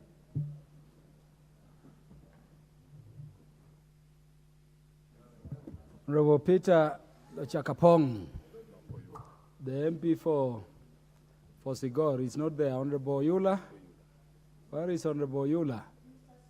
Give Honorable Yula the mic. Thank you, Mr. Speaker, for giving me this opportunity to also contribute to this important bill. Honorable Speaker, the regional authorities were established with a purpose. The main purpose was to develop the areas that they covered. However, the authorities were affected by corrupt practices that brought them down. Initially, Honorable Speaker, the authorities did a lot of work. Their work could be identified wherever you went. But corruption came in. With that, the authorities only remained with paying salaries. So there was almost no work. There's no activity that can be identified with authority, apart from running to the treasury for additional funds to pay pending bills, some of which never existed. So, Honorable Speaker, this bill, which is now trying to harmonize the responsibilities of the authorities, need to be supported. The authorities should be allowed to come up together and identify the responsibilities they need to take. Each authority, together with the county governments within the authorities, should sit down and identify the relevant projects that will benefit the communities around those authorities. Without that, Honorable Speaker, the authorities will not come up with anything tangible for the people of the region. The regional authorities should be encouraged to work closely with the county governments. The regional authorities should take some of the jobs that can help the county governments within that region to work together for the development of the region. Honorable Speaker, I support this bill and ask that the committee concerned should look at the various areas that need harmonization. Should also look at the areas that need specific identification for the regional authorities, so that they are aware that within our area, these are the specific activities that we require, and those should be followed closely, and the people of the region should be able to benefit from those identified projects. For instance, cotton under Lake Basin Development Authority. That is something that Lake Basin Development Authority should have taken up and promoted, so that we would be having very many ginneries in the Lake Basin area. If that was done, I'm sure the people of the Lake Basin area would not be having no cash crops within the region. So, Honorable Speaker, as I support this, there are a few amendments that are required to benefit this bill, so that the regional authorities can be able to identify the specific jobs they need to do, those jobs that will not conflict with those ones of the county governments. So with those few remarks, I support. Thank you. Honorable Yula, Honorable Farah Yakub, MP for Fafi. He will be followed by the Honorable Dr. Lillian Gogo, MP for Angwe, on the instructions of the previous speaker. Thank you, Mr. Speaker, for giving me this time. I stand to add my voice and support the motion. The bill underlines the importance of RDA. It is meant to harmonize the scattered acts governing RDS to be one, to align the functions of RDS in the new constitution. The bill gives us formation of directors, the numbers in line with the Mongozo directive, The bill gives us the jurisdictions of each and every RDA, the areas they cover, because initially there was an overlapping areas of jurisdiction within the RDS. The bill gives us the functions and the cooperation between the RDS and the county governments. Having said that, Mr. Speaker, I happen to hear a lot of, most of the members of parliament supporting the bill, but many giving their dissatisfaction with the fact that RDS have overlived their time and their usefulness. I stand here, Mr. Speaker, to confirm the usefulness of the RDS. Mr. Speaker, sir, as one of the members who come from the marginalized areas, Fafi constituency and Garissa County, the only and the biggest dam that has been done in that county since independence was done by Coast Development Authority. And it costed a meager 240 million. And it was done 3 years ago while we had the county governments. The same can be said of Burra County, Burra constituency, which has also the same type of dam, 240 million Kenya shillings in our Gheg.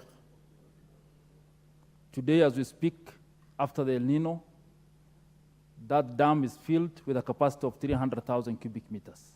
Projections being 4 years from now, the catchment within that dam will have no water scarcity. Mr. Speaker, sir, the people of Mariakani have a goat milk processing plant.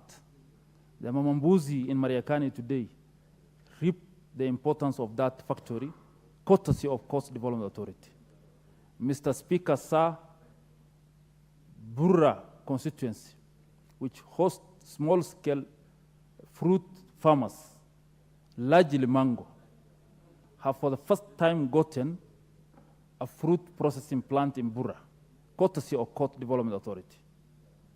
Mr. Speaker, sir, one of the major vegetation cover in northern Kenya is acacia plant. This plant is seen as a useless plant.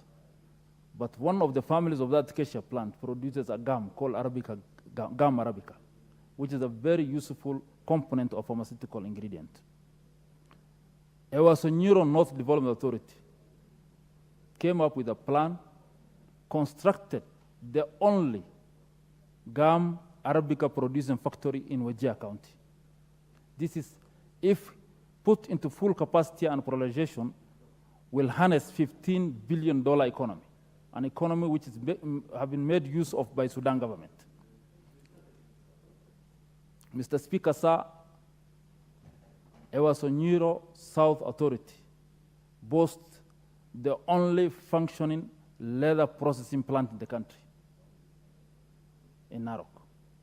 So the usefulness of regional authorities can only be felt by those who actually, they touch their lives. I, being a member of the committee and assenting to the fact that these authorities have been underfunded, I heard Honorable Susan saying that these RDS were given meager, paltry budget of recurrent. With that recurrent underfunding, they happen to source and do those marvelous jobs. While we have some sagas in the government who are overfunded, and yet their effects cannot be seen on the ground. Lake Basin Development Authority today can boast, Mr. Speaker, sir, the biggest mall in Kisumu, Lake Basin Mall.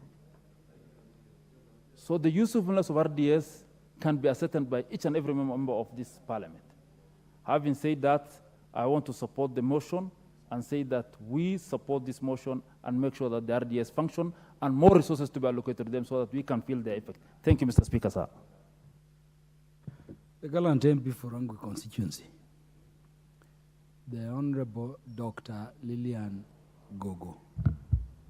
Thank you. Thank you so much, Honorable Speaker. I rise to support this particular motion. But before I go ahead to do so, Honorable Speaker, I want to go on record that the great people of Rangwe constituency, whom I, by dint of having been elected to this assembly, I represent, will never ever allow me to jump any queue of whatever matter. Honorable Speaker, Rangwe constituency has some of the finest brains in this country.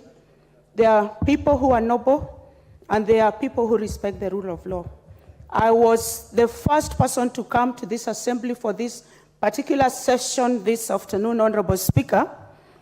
And by dint of having been called out to go and speak to Nia girls who was visiting with the assembly today, when I came back, I found the matter on, and with the new rules, I had to be relegated to speak at the tail end. Honorable Speaker, it is not fair to great people of Rangwe whom I represent. And Honorable Speaker, I have been seated here without even going to loosen myself for 5 good hours. It is not fair. But having said that, I want to make my contribution, Honorable Speaker, by saying that I rise to support this particular bill. It is a good bill, and it has come at a good time. And just the idea that there is need to merge the regional development authorities from the various regions, bring them under one law, and put them in line with the current constitution, I should think is a good idea, Honorable Speaker. And also, Honorable Speaker, there has been a proposal to standardize the operations of these regional development authorities, which is a good thing. And we want to have these regional development authorities, Honorable Speaker, be controlled not with the various laws that were controlling them, but they should be controlled under one law. And this is a good idea. So I want to appreciate the movers of this, the committee that has brought this particular bill. And many colleagues have spoken to it, so I don't want to repeat myself. But I want to say, Honorable Speaker, that there has not been any big conflict that has occurred between the regional development authorities and the county governments, Honorable Speaker, that would warrant us saying that we do not need to have these regional development authorities and that their work and their mandate should be given to the county government. If it may be as it may occur then, and there would be need to have their duty taken to the county government at whatever time this would be found appropriate by the country, I think it would be okay. But as for now, I stand here to support the existence of the various regional development authorities.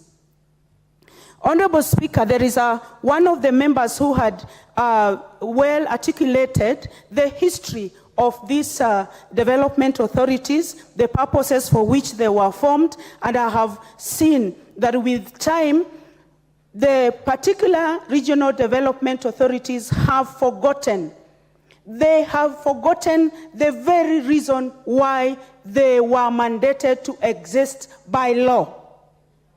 And Honorable Speaker, I want to specifically go to my constituency, Rangwe constituency in Homa Bay County, where we have one of the projects that has been, that has swallowed money over a period of 16 years that ought to have been run efficiently by one of the regional development authorities by name of the Lake Basin Development Authority. Honorable Speaker, I'm talking about Oluch Kimira project.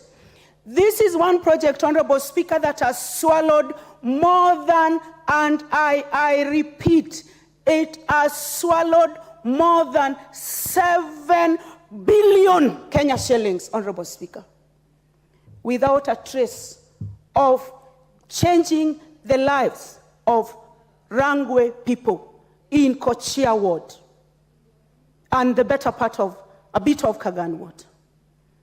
So if the regional development authorities cannot stick to their core mandate. Even the basic function of hiring extension officers and offering extension services to improve agricultural activities in the regions for which they are mandated to operate. Such a simple task, if they are not able to do, then if one comes up with a bill or a motion to have them disbanded, then I will support it, Honorable Speaker. Oluch Kimira is an irrigation scheme, Honorable Speaker, in my own constituency, that if that money that was used to make the Lake Basin Mall would be put in Rangwe constituency, then we would apply the whole of Homa Bay County and the greater Nyanza with wood, and it would also economically empower Rangwe people. Honorable Speaker, it is important that they stick to their mandate as we seek to have them operate under one law and under one board. Honorable Speaker. Honorable Speaker, this is what I want to say.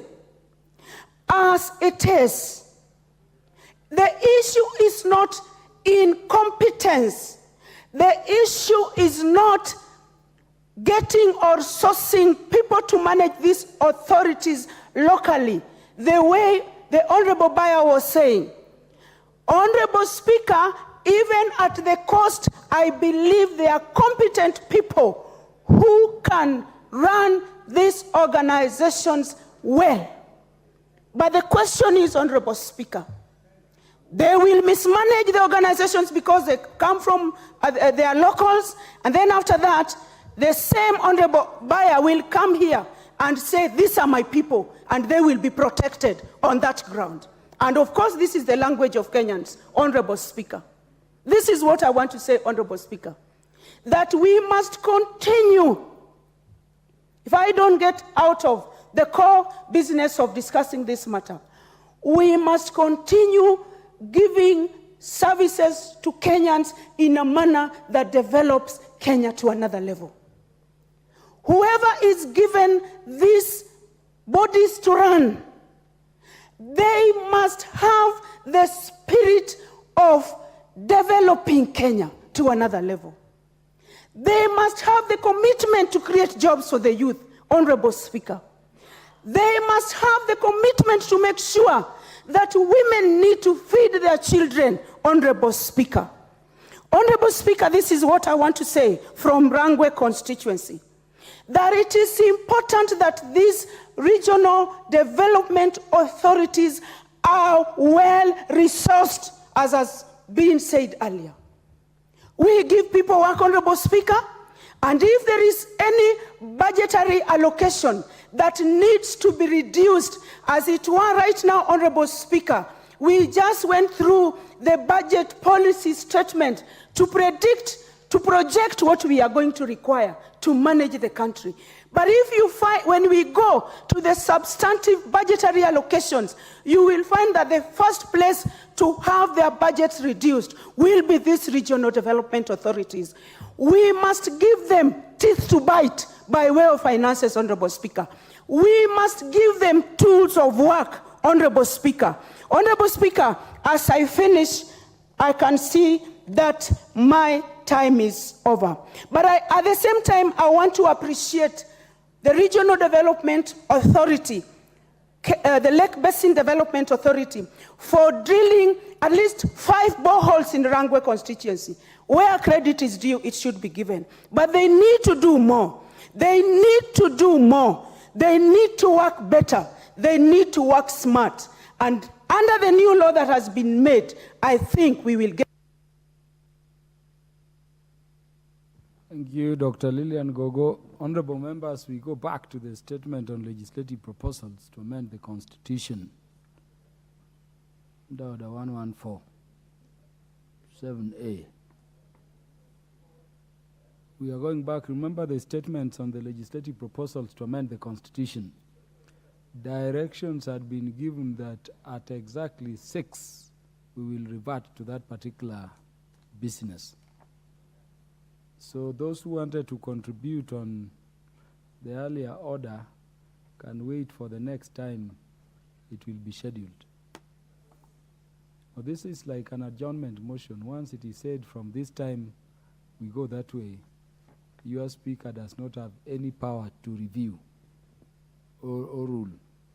So do I assume everybody who is requesting to speak is seeking to speak to the statement on the proposed constitutional amendments?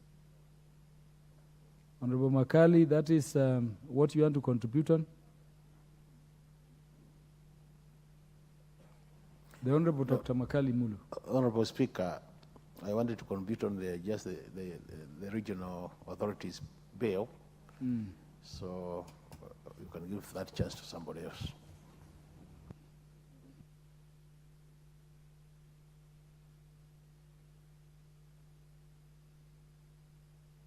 Yeah, the matter that was being debated before, over which most of you I can see have a lot of interest in, will be continuing next. In terms of the standing orders, a matter like this, when it is stayed, it is from 6, we go back to 6. In fact, I regret it because I noted so many of you wanted to speak to this matter, including the Honorable Martin Owino of Ndewa constituency, and of course the other honorable members. So could I know from the requests I have here, those of you who want to speak to the statement on the legislative proposal to amend the Constitution. This is the statement by the Honorable Bashir Sheikh MP and the Honorable Alice Nganga MP on proposals to amend the Constitution. One proposal is that absent the commissioners, the secretary of the commission can help with the conduct of elections. The other proposal, I think, seeks to save those which were called protected constituencies. So would I have those who are not contributing to this particular motion, or those who had not contributed, get out of the list and await the matter you are keen to contribute on the next time it is listed. The Honorable Geoffrey Ruku. Thank you, Mr. Speaker. I want to support this amendment, the legislative proposal to amend the Constitution of the Republic of Kenya so as to amend the Constitution to protect 27 constituencies that were protected for the first delimitation of electoral units in spite of not meeting the population quota requirement of which the constituencies risk being merged with others when the Independent Electoral Boundary Commission conduct the second review. Mr. Speaker, one of the constituencies which is in this category is my constituency, Better North constituency. Mr. Speaker, if we are stricter of the law without discrimination, and the Constitution says clearly that Kenyans will not be discriminated by race, by religion, by whatever it is, by culture, by customs, that there shall be no discrimination to the Kenyans whatsoever. That is the right enshrined in our Constitution. The review or the census was done last in 2019. And it is true that from 2019 to now, Mr. Speaker, the population of the Republic of Kenya has changed. We are talking now about 50 million, over 50 million Kenyans. In 2019, we were talking about 47 million Kenyans. So the population of the Republic of Kenya has changed, and therefore the population of the constituencies, the 27 constituencies, they have changed. I support this legislative proposal to ensure or to give a leeway where these constituencies can get the required 164,000 population within a period of 8 to 12 years. That is what the legislative proposal by Honorable Aris Nganga says. If you look at the Nadeko report, Mr. Speaker, Nadeko report gives these constituencies a period of 20 years. That means the legislative proposal by Aris Nganga and the Nadeko report, they read from the same script, Mr. Speaker. We are due, I think this month, this exercise should have taken place. But still we don't have a properly constituted IBC which can ensure this process of delineation of constituencies or electoral units has taken place. And therefore, Mr. Speaker, having that in mind, that we are therefore in a more or less a constitutional crisis. This House, Mr. Speaker, should have 290 members elected from each and every constituency. Our Constitution says that there shall be 290 constituencies. As it is at the moment, we are 289 members of Parliament elected because we lost one of members from Mandera who has not been, and we have not been able to have an election in Mandera to ensure we have a member because the Electoral Commission or IBC is not properly constituted. Therefore, this proposal to amend the Constitution comes in to ensure that we give a leeway to constitute IBC in the most appropriate way, where all the signs of this House are in agreement, whether the minority or the majority are in agreement, and to that effect, as far as the Nadeko report is concerned, already there is a bill proposed for the amendments to be put in front of this House to ensure the IBC Act is properly amended and aligned with the views of the both minority and majority side. This amendment proposal, Mr. Speaker, comes at the most appropriate time to ensure there are no Kenyans, whether in Better North or in Madioya or with any other constituency which is among these 27 constituencies, are not discriminated. Mr. Speaker, most of the constituencies in the Republic of Kenya are organized in customs and traditions, they are socialized in a particular way, and when we don't amend or we don't pass this legislative proposal to amend the Constitution, it means most of the constituencies will be fragmented. This may cause disunity in quite a number of regions in the Republic of Kenya. Because the way boundaries of these constituencies were done, they have history, depending either on the customs, on the traditions, the history of the people of that area, and they have been living like that for many years. So saying that we get some sections of these 27 constituencies to be merged with other constituencies, we are also, as a people, creating fertile grounds for anarchy and chaos in the country, something which we don't want, something which will not envisage as people want to serve, to ensure that we have welfare of the people is well taken care of, and we have a just government of the people. Mr. Speaker, I therefore seriously and firmly support this legislative proposal, and I ask all the members of this August House to ensure that this legislative proposal passes so that we can avert such a crisis. I thank you, Mr. Speaker. The Honorable Dr. Otiende Amolo was a member of the Committee of Experts. We want to give him the chance to speak to this, to give us better directions. Thank you, Mr. Speaker. Here, Dr. Nyikal. Dr. Nyikal seems to have a point of order. Dr. Nyikal, But kindly raise the point of order. Yes. After the most learned Honorable Otiende Amolo speaks. Thank you, Mr. Speaker. You may just address the issue you want to raise. Thank you, Mr. Speaker. Mr. Speaker, this proposal by Honorable Alice Nganga is an important proposal.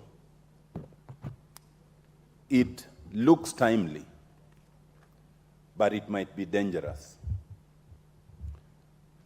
It might be, first, Mr. Speaker, because it's preempting a more fundamental issue that we are called upon to deal with as the two houses of Parliament, and that is the report of the National Dialogue Committee, which was adopted by this House and adopted by the Senate, and the Speaker committed it to the joint committees of the Justice and Legal Affairs, co-chaired by Honorable George Murugara here, and the Justice and Legal Affairs Committee of both houses had its first sitting already, and without preempting anything, because I'm not the chair, I am aware that we are resuming meeting tomorrow and had agreed to meet weekly.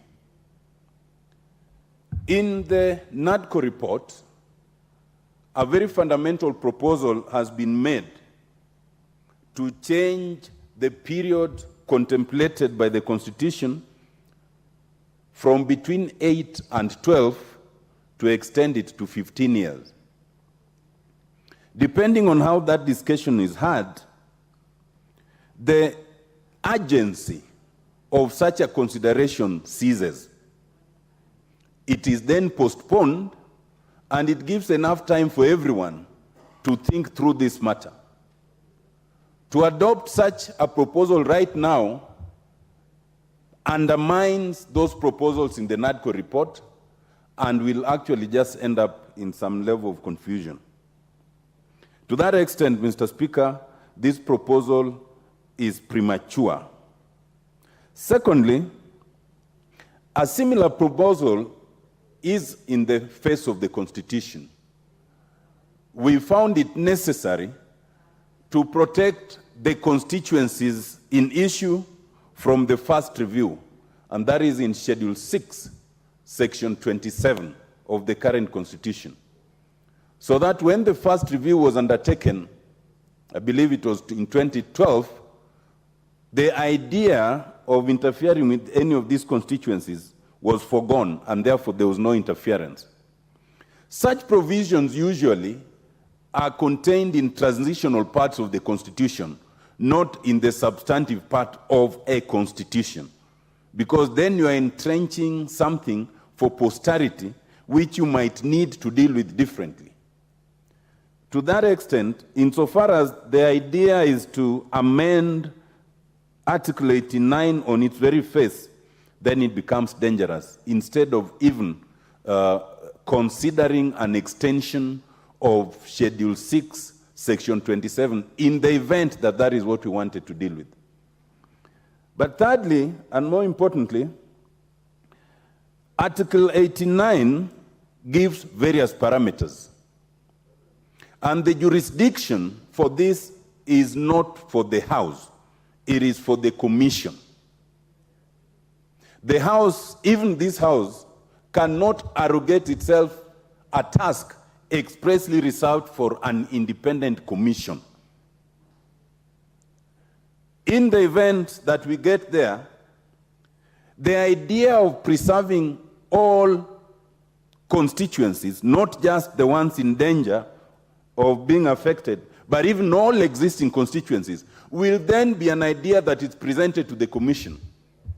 I've often told a lot of colleagues that, except that the timing is wrong, But the idea of, delimitation and the commission considering the boundaries is not an idea we should fear, because the commission can actually consider it, look at all the constituencies and say, we have reviewed and we've agreed that we are not adding any constituency, we are not affecting any boundary, and they'll have done the constitutional duty. So that is still a possibility that exists. It does not require preempting. And for that reason, Mr. Speaker, it is my considered view that this is a matter that should not be considered at this point. This is a matter which, if it's to be considered, should not be on the body of the Constitution. It should be considered in the schedules. This is a matter that is premature in light of the NADCO report. This is a matter that is preemptive in terms of the jurisdiction of the Commission. And therefore, Mr. Speaker, I do not support. Thank you. Honorable Tiende Omolo, you can't raise an interjection after Honorable Tiende Omolo has concluded. Honorable Tiende Omolo, just for the benefit of the House, as a former member of the committee of experts which bathed this constitution, what under this constitution is meant by a commission? Thank you. Asked another way, something like the conduct of elections is the role of the commission. Is the secretary to the commission, who should also be the chief executive officer of a commission, a member of the commission? Thank you. Mr. Speaker, to the extent that you prompted me, I had forgotten to talk about the other proposal, which is also on the floor, which proposes by my friend Honorable Bashir Sheikh, that where the commission is not constituted, the secretary to the commission shall perform the functions of the commission related to the conduct of a by-election under 1014. Mr. Speaker, that proposal would be flatly unconstitutional. And we do not even have to give that answer in this House. The organ that is mandated to interpret the Constitution has severally interpreted and has stated that a commission, to the extent of the role of a commission, is the commissioners. And only the commissioners can then undertake that role. If we were to be in a situation where we can forego or do without commissioners, we'll have fundamentally affected the structure of the Constitution in a way that runs contrary to the finding of the High Court. And the High Court has pronounced itself on this. What we must focus, and I keep coming back to the NADCO report, the urgency of this is obvious. But rather than debate all these proposals, let us fast-track the NADCO report and appoint the commissioners so that we have substantive commissioners who we can deal with. And it is for good reason that those commissioners are endorsed in this House, and if they misbehave, are removed by this House. That is why they are commissioners. So, Mr. Speaker, the answer has been provided by the court previously. Thank you very much. Thank you, Mr. Speaker. As to some extent, I agree with the Honorable Senior Counsel. NADCO report should not at any given time supersede the mandate of the members of this House. Members of this House are mandated by law to ensure, one, they registrate. And therefore, Honorable Chege, she is within a mandate of amending the Constitution. And I think, Mr. Speaker, on a point of further debate, or what are you doing? I just wanted to intervention, Mr. Speaker, to read. Honorable Ruku, on what point are you standing? I'm struggling to understand you. You have debated. Honorable Amolo is done. Here you are contradicting Honorable Amolo's understanding of the Constitution he participated in making. Under procedure, I don't. What are you doing? What I'm doing, Mr. Speaker, is to inform Honorable Moro that the amendment of Article 89... Honorable Roku, Honorable Amolo has not requested or permitted you to inform him. Let me say you are out of order. please sit so that we may proceed. Yes, the Honorable Dr. Nyikal. Mr. Speaker, I rise to bring to your attention that we don't have a quorum in the House.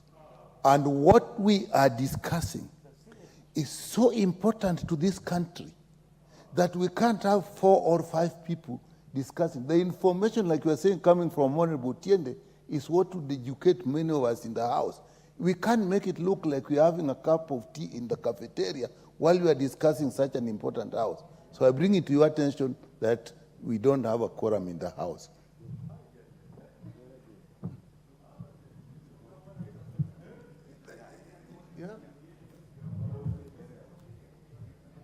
Let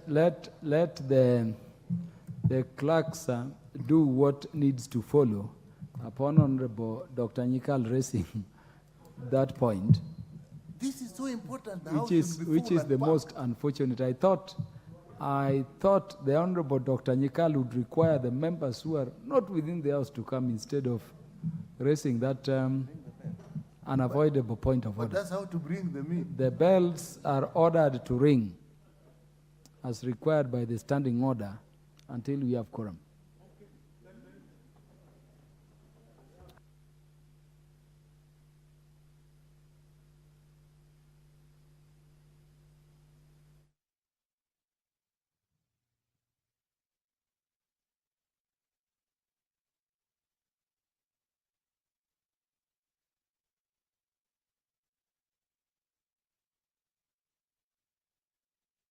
Statement number 7.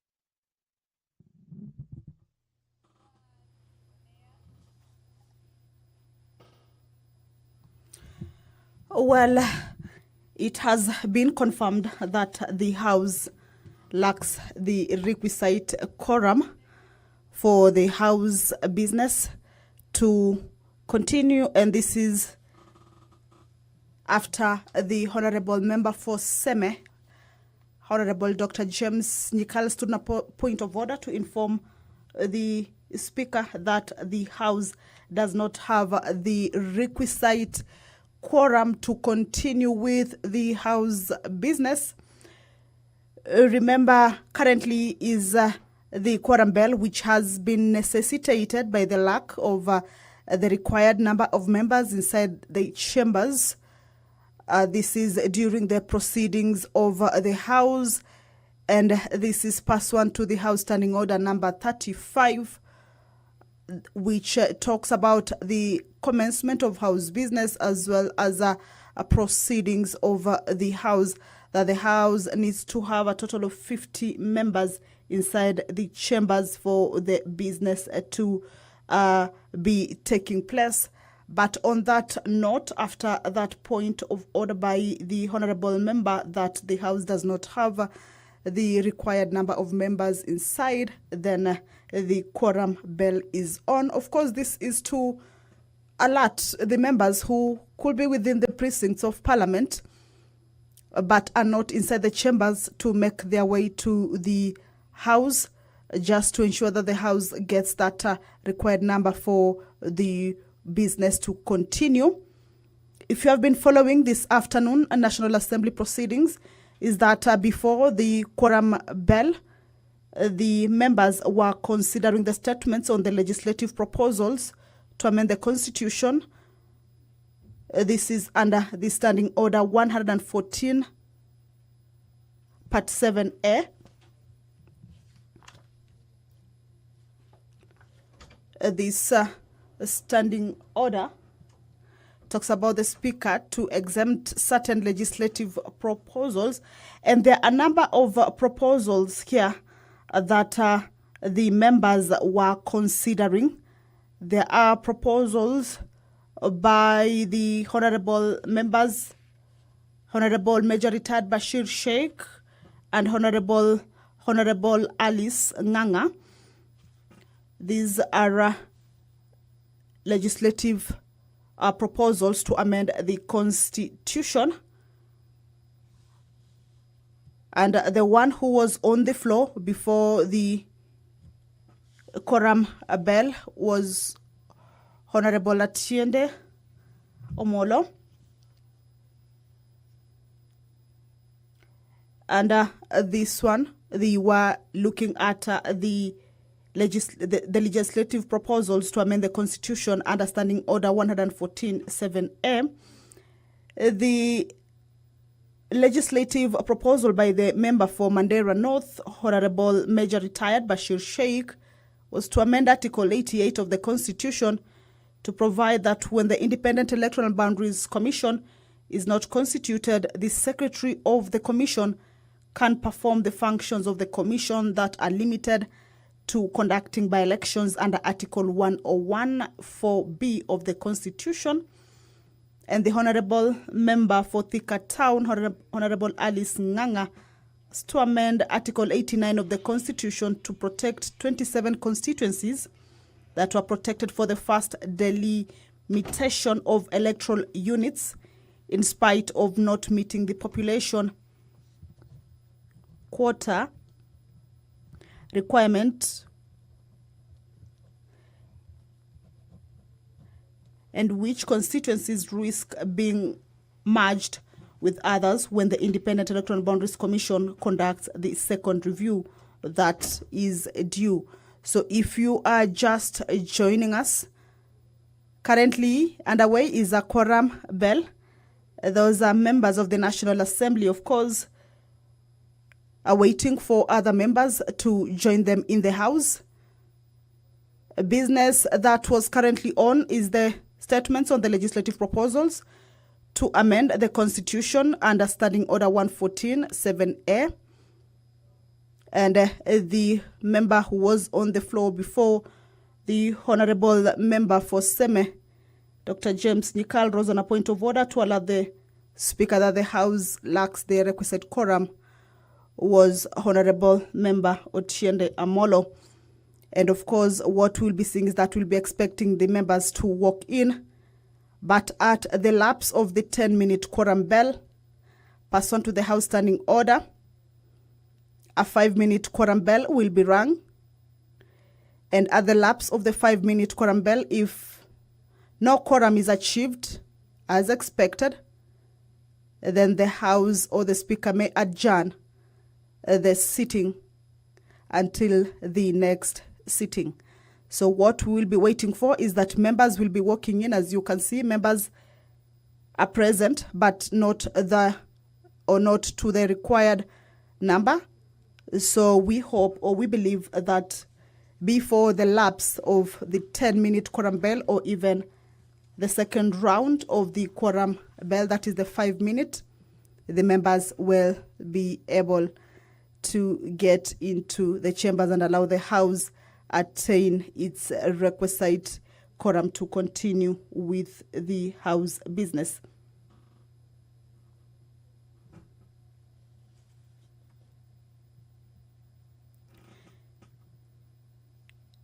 The Constitution of Kenya Amendment Bill 2023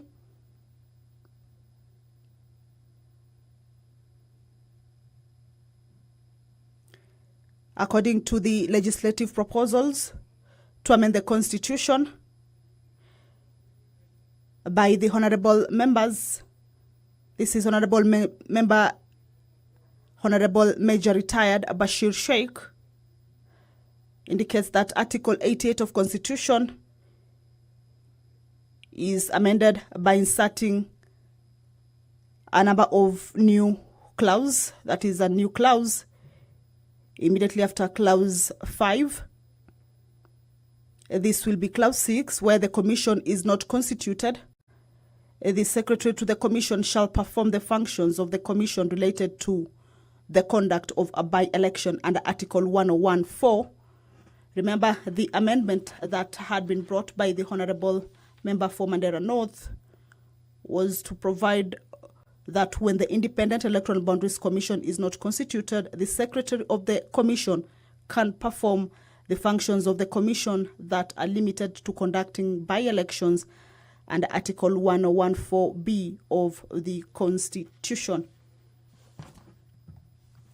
So in that amendment is an insertion of a new clause that comes immediately after clause 5, which indicates that where the commission is not constituted, the secretary to the commission shall perform the functions of the commission related to the conduct of a by-election under Article 101, subarticle 4.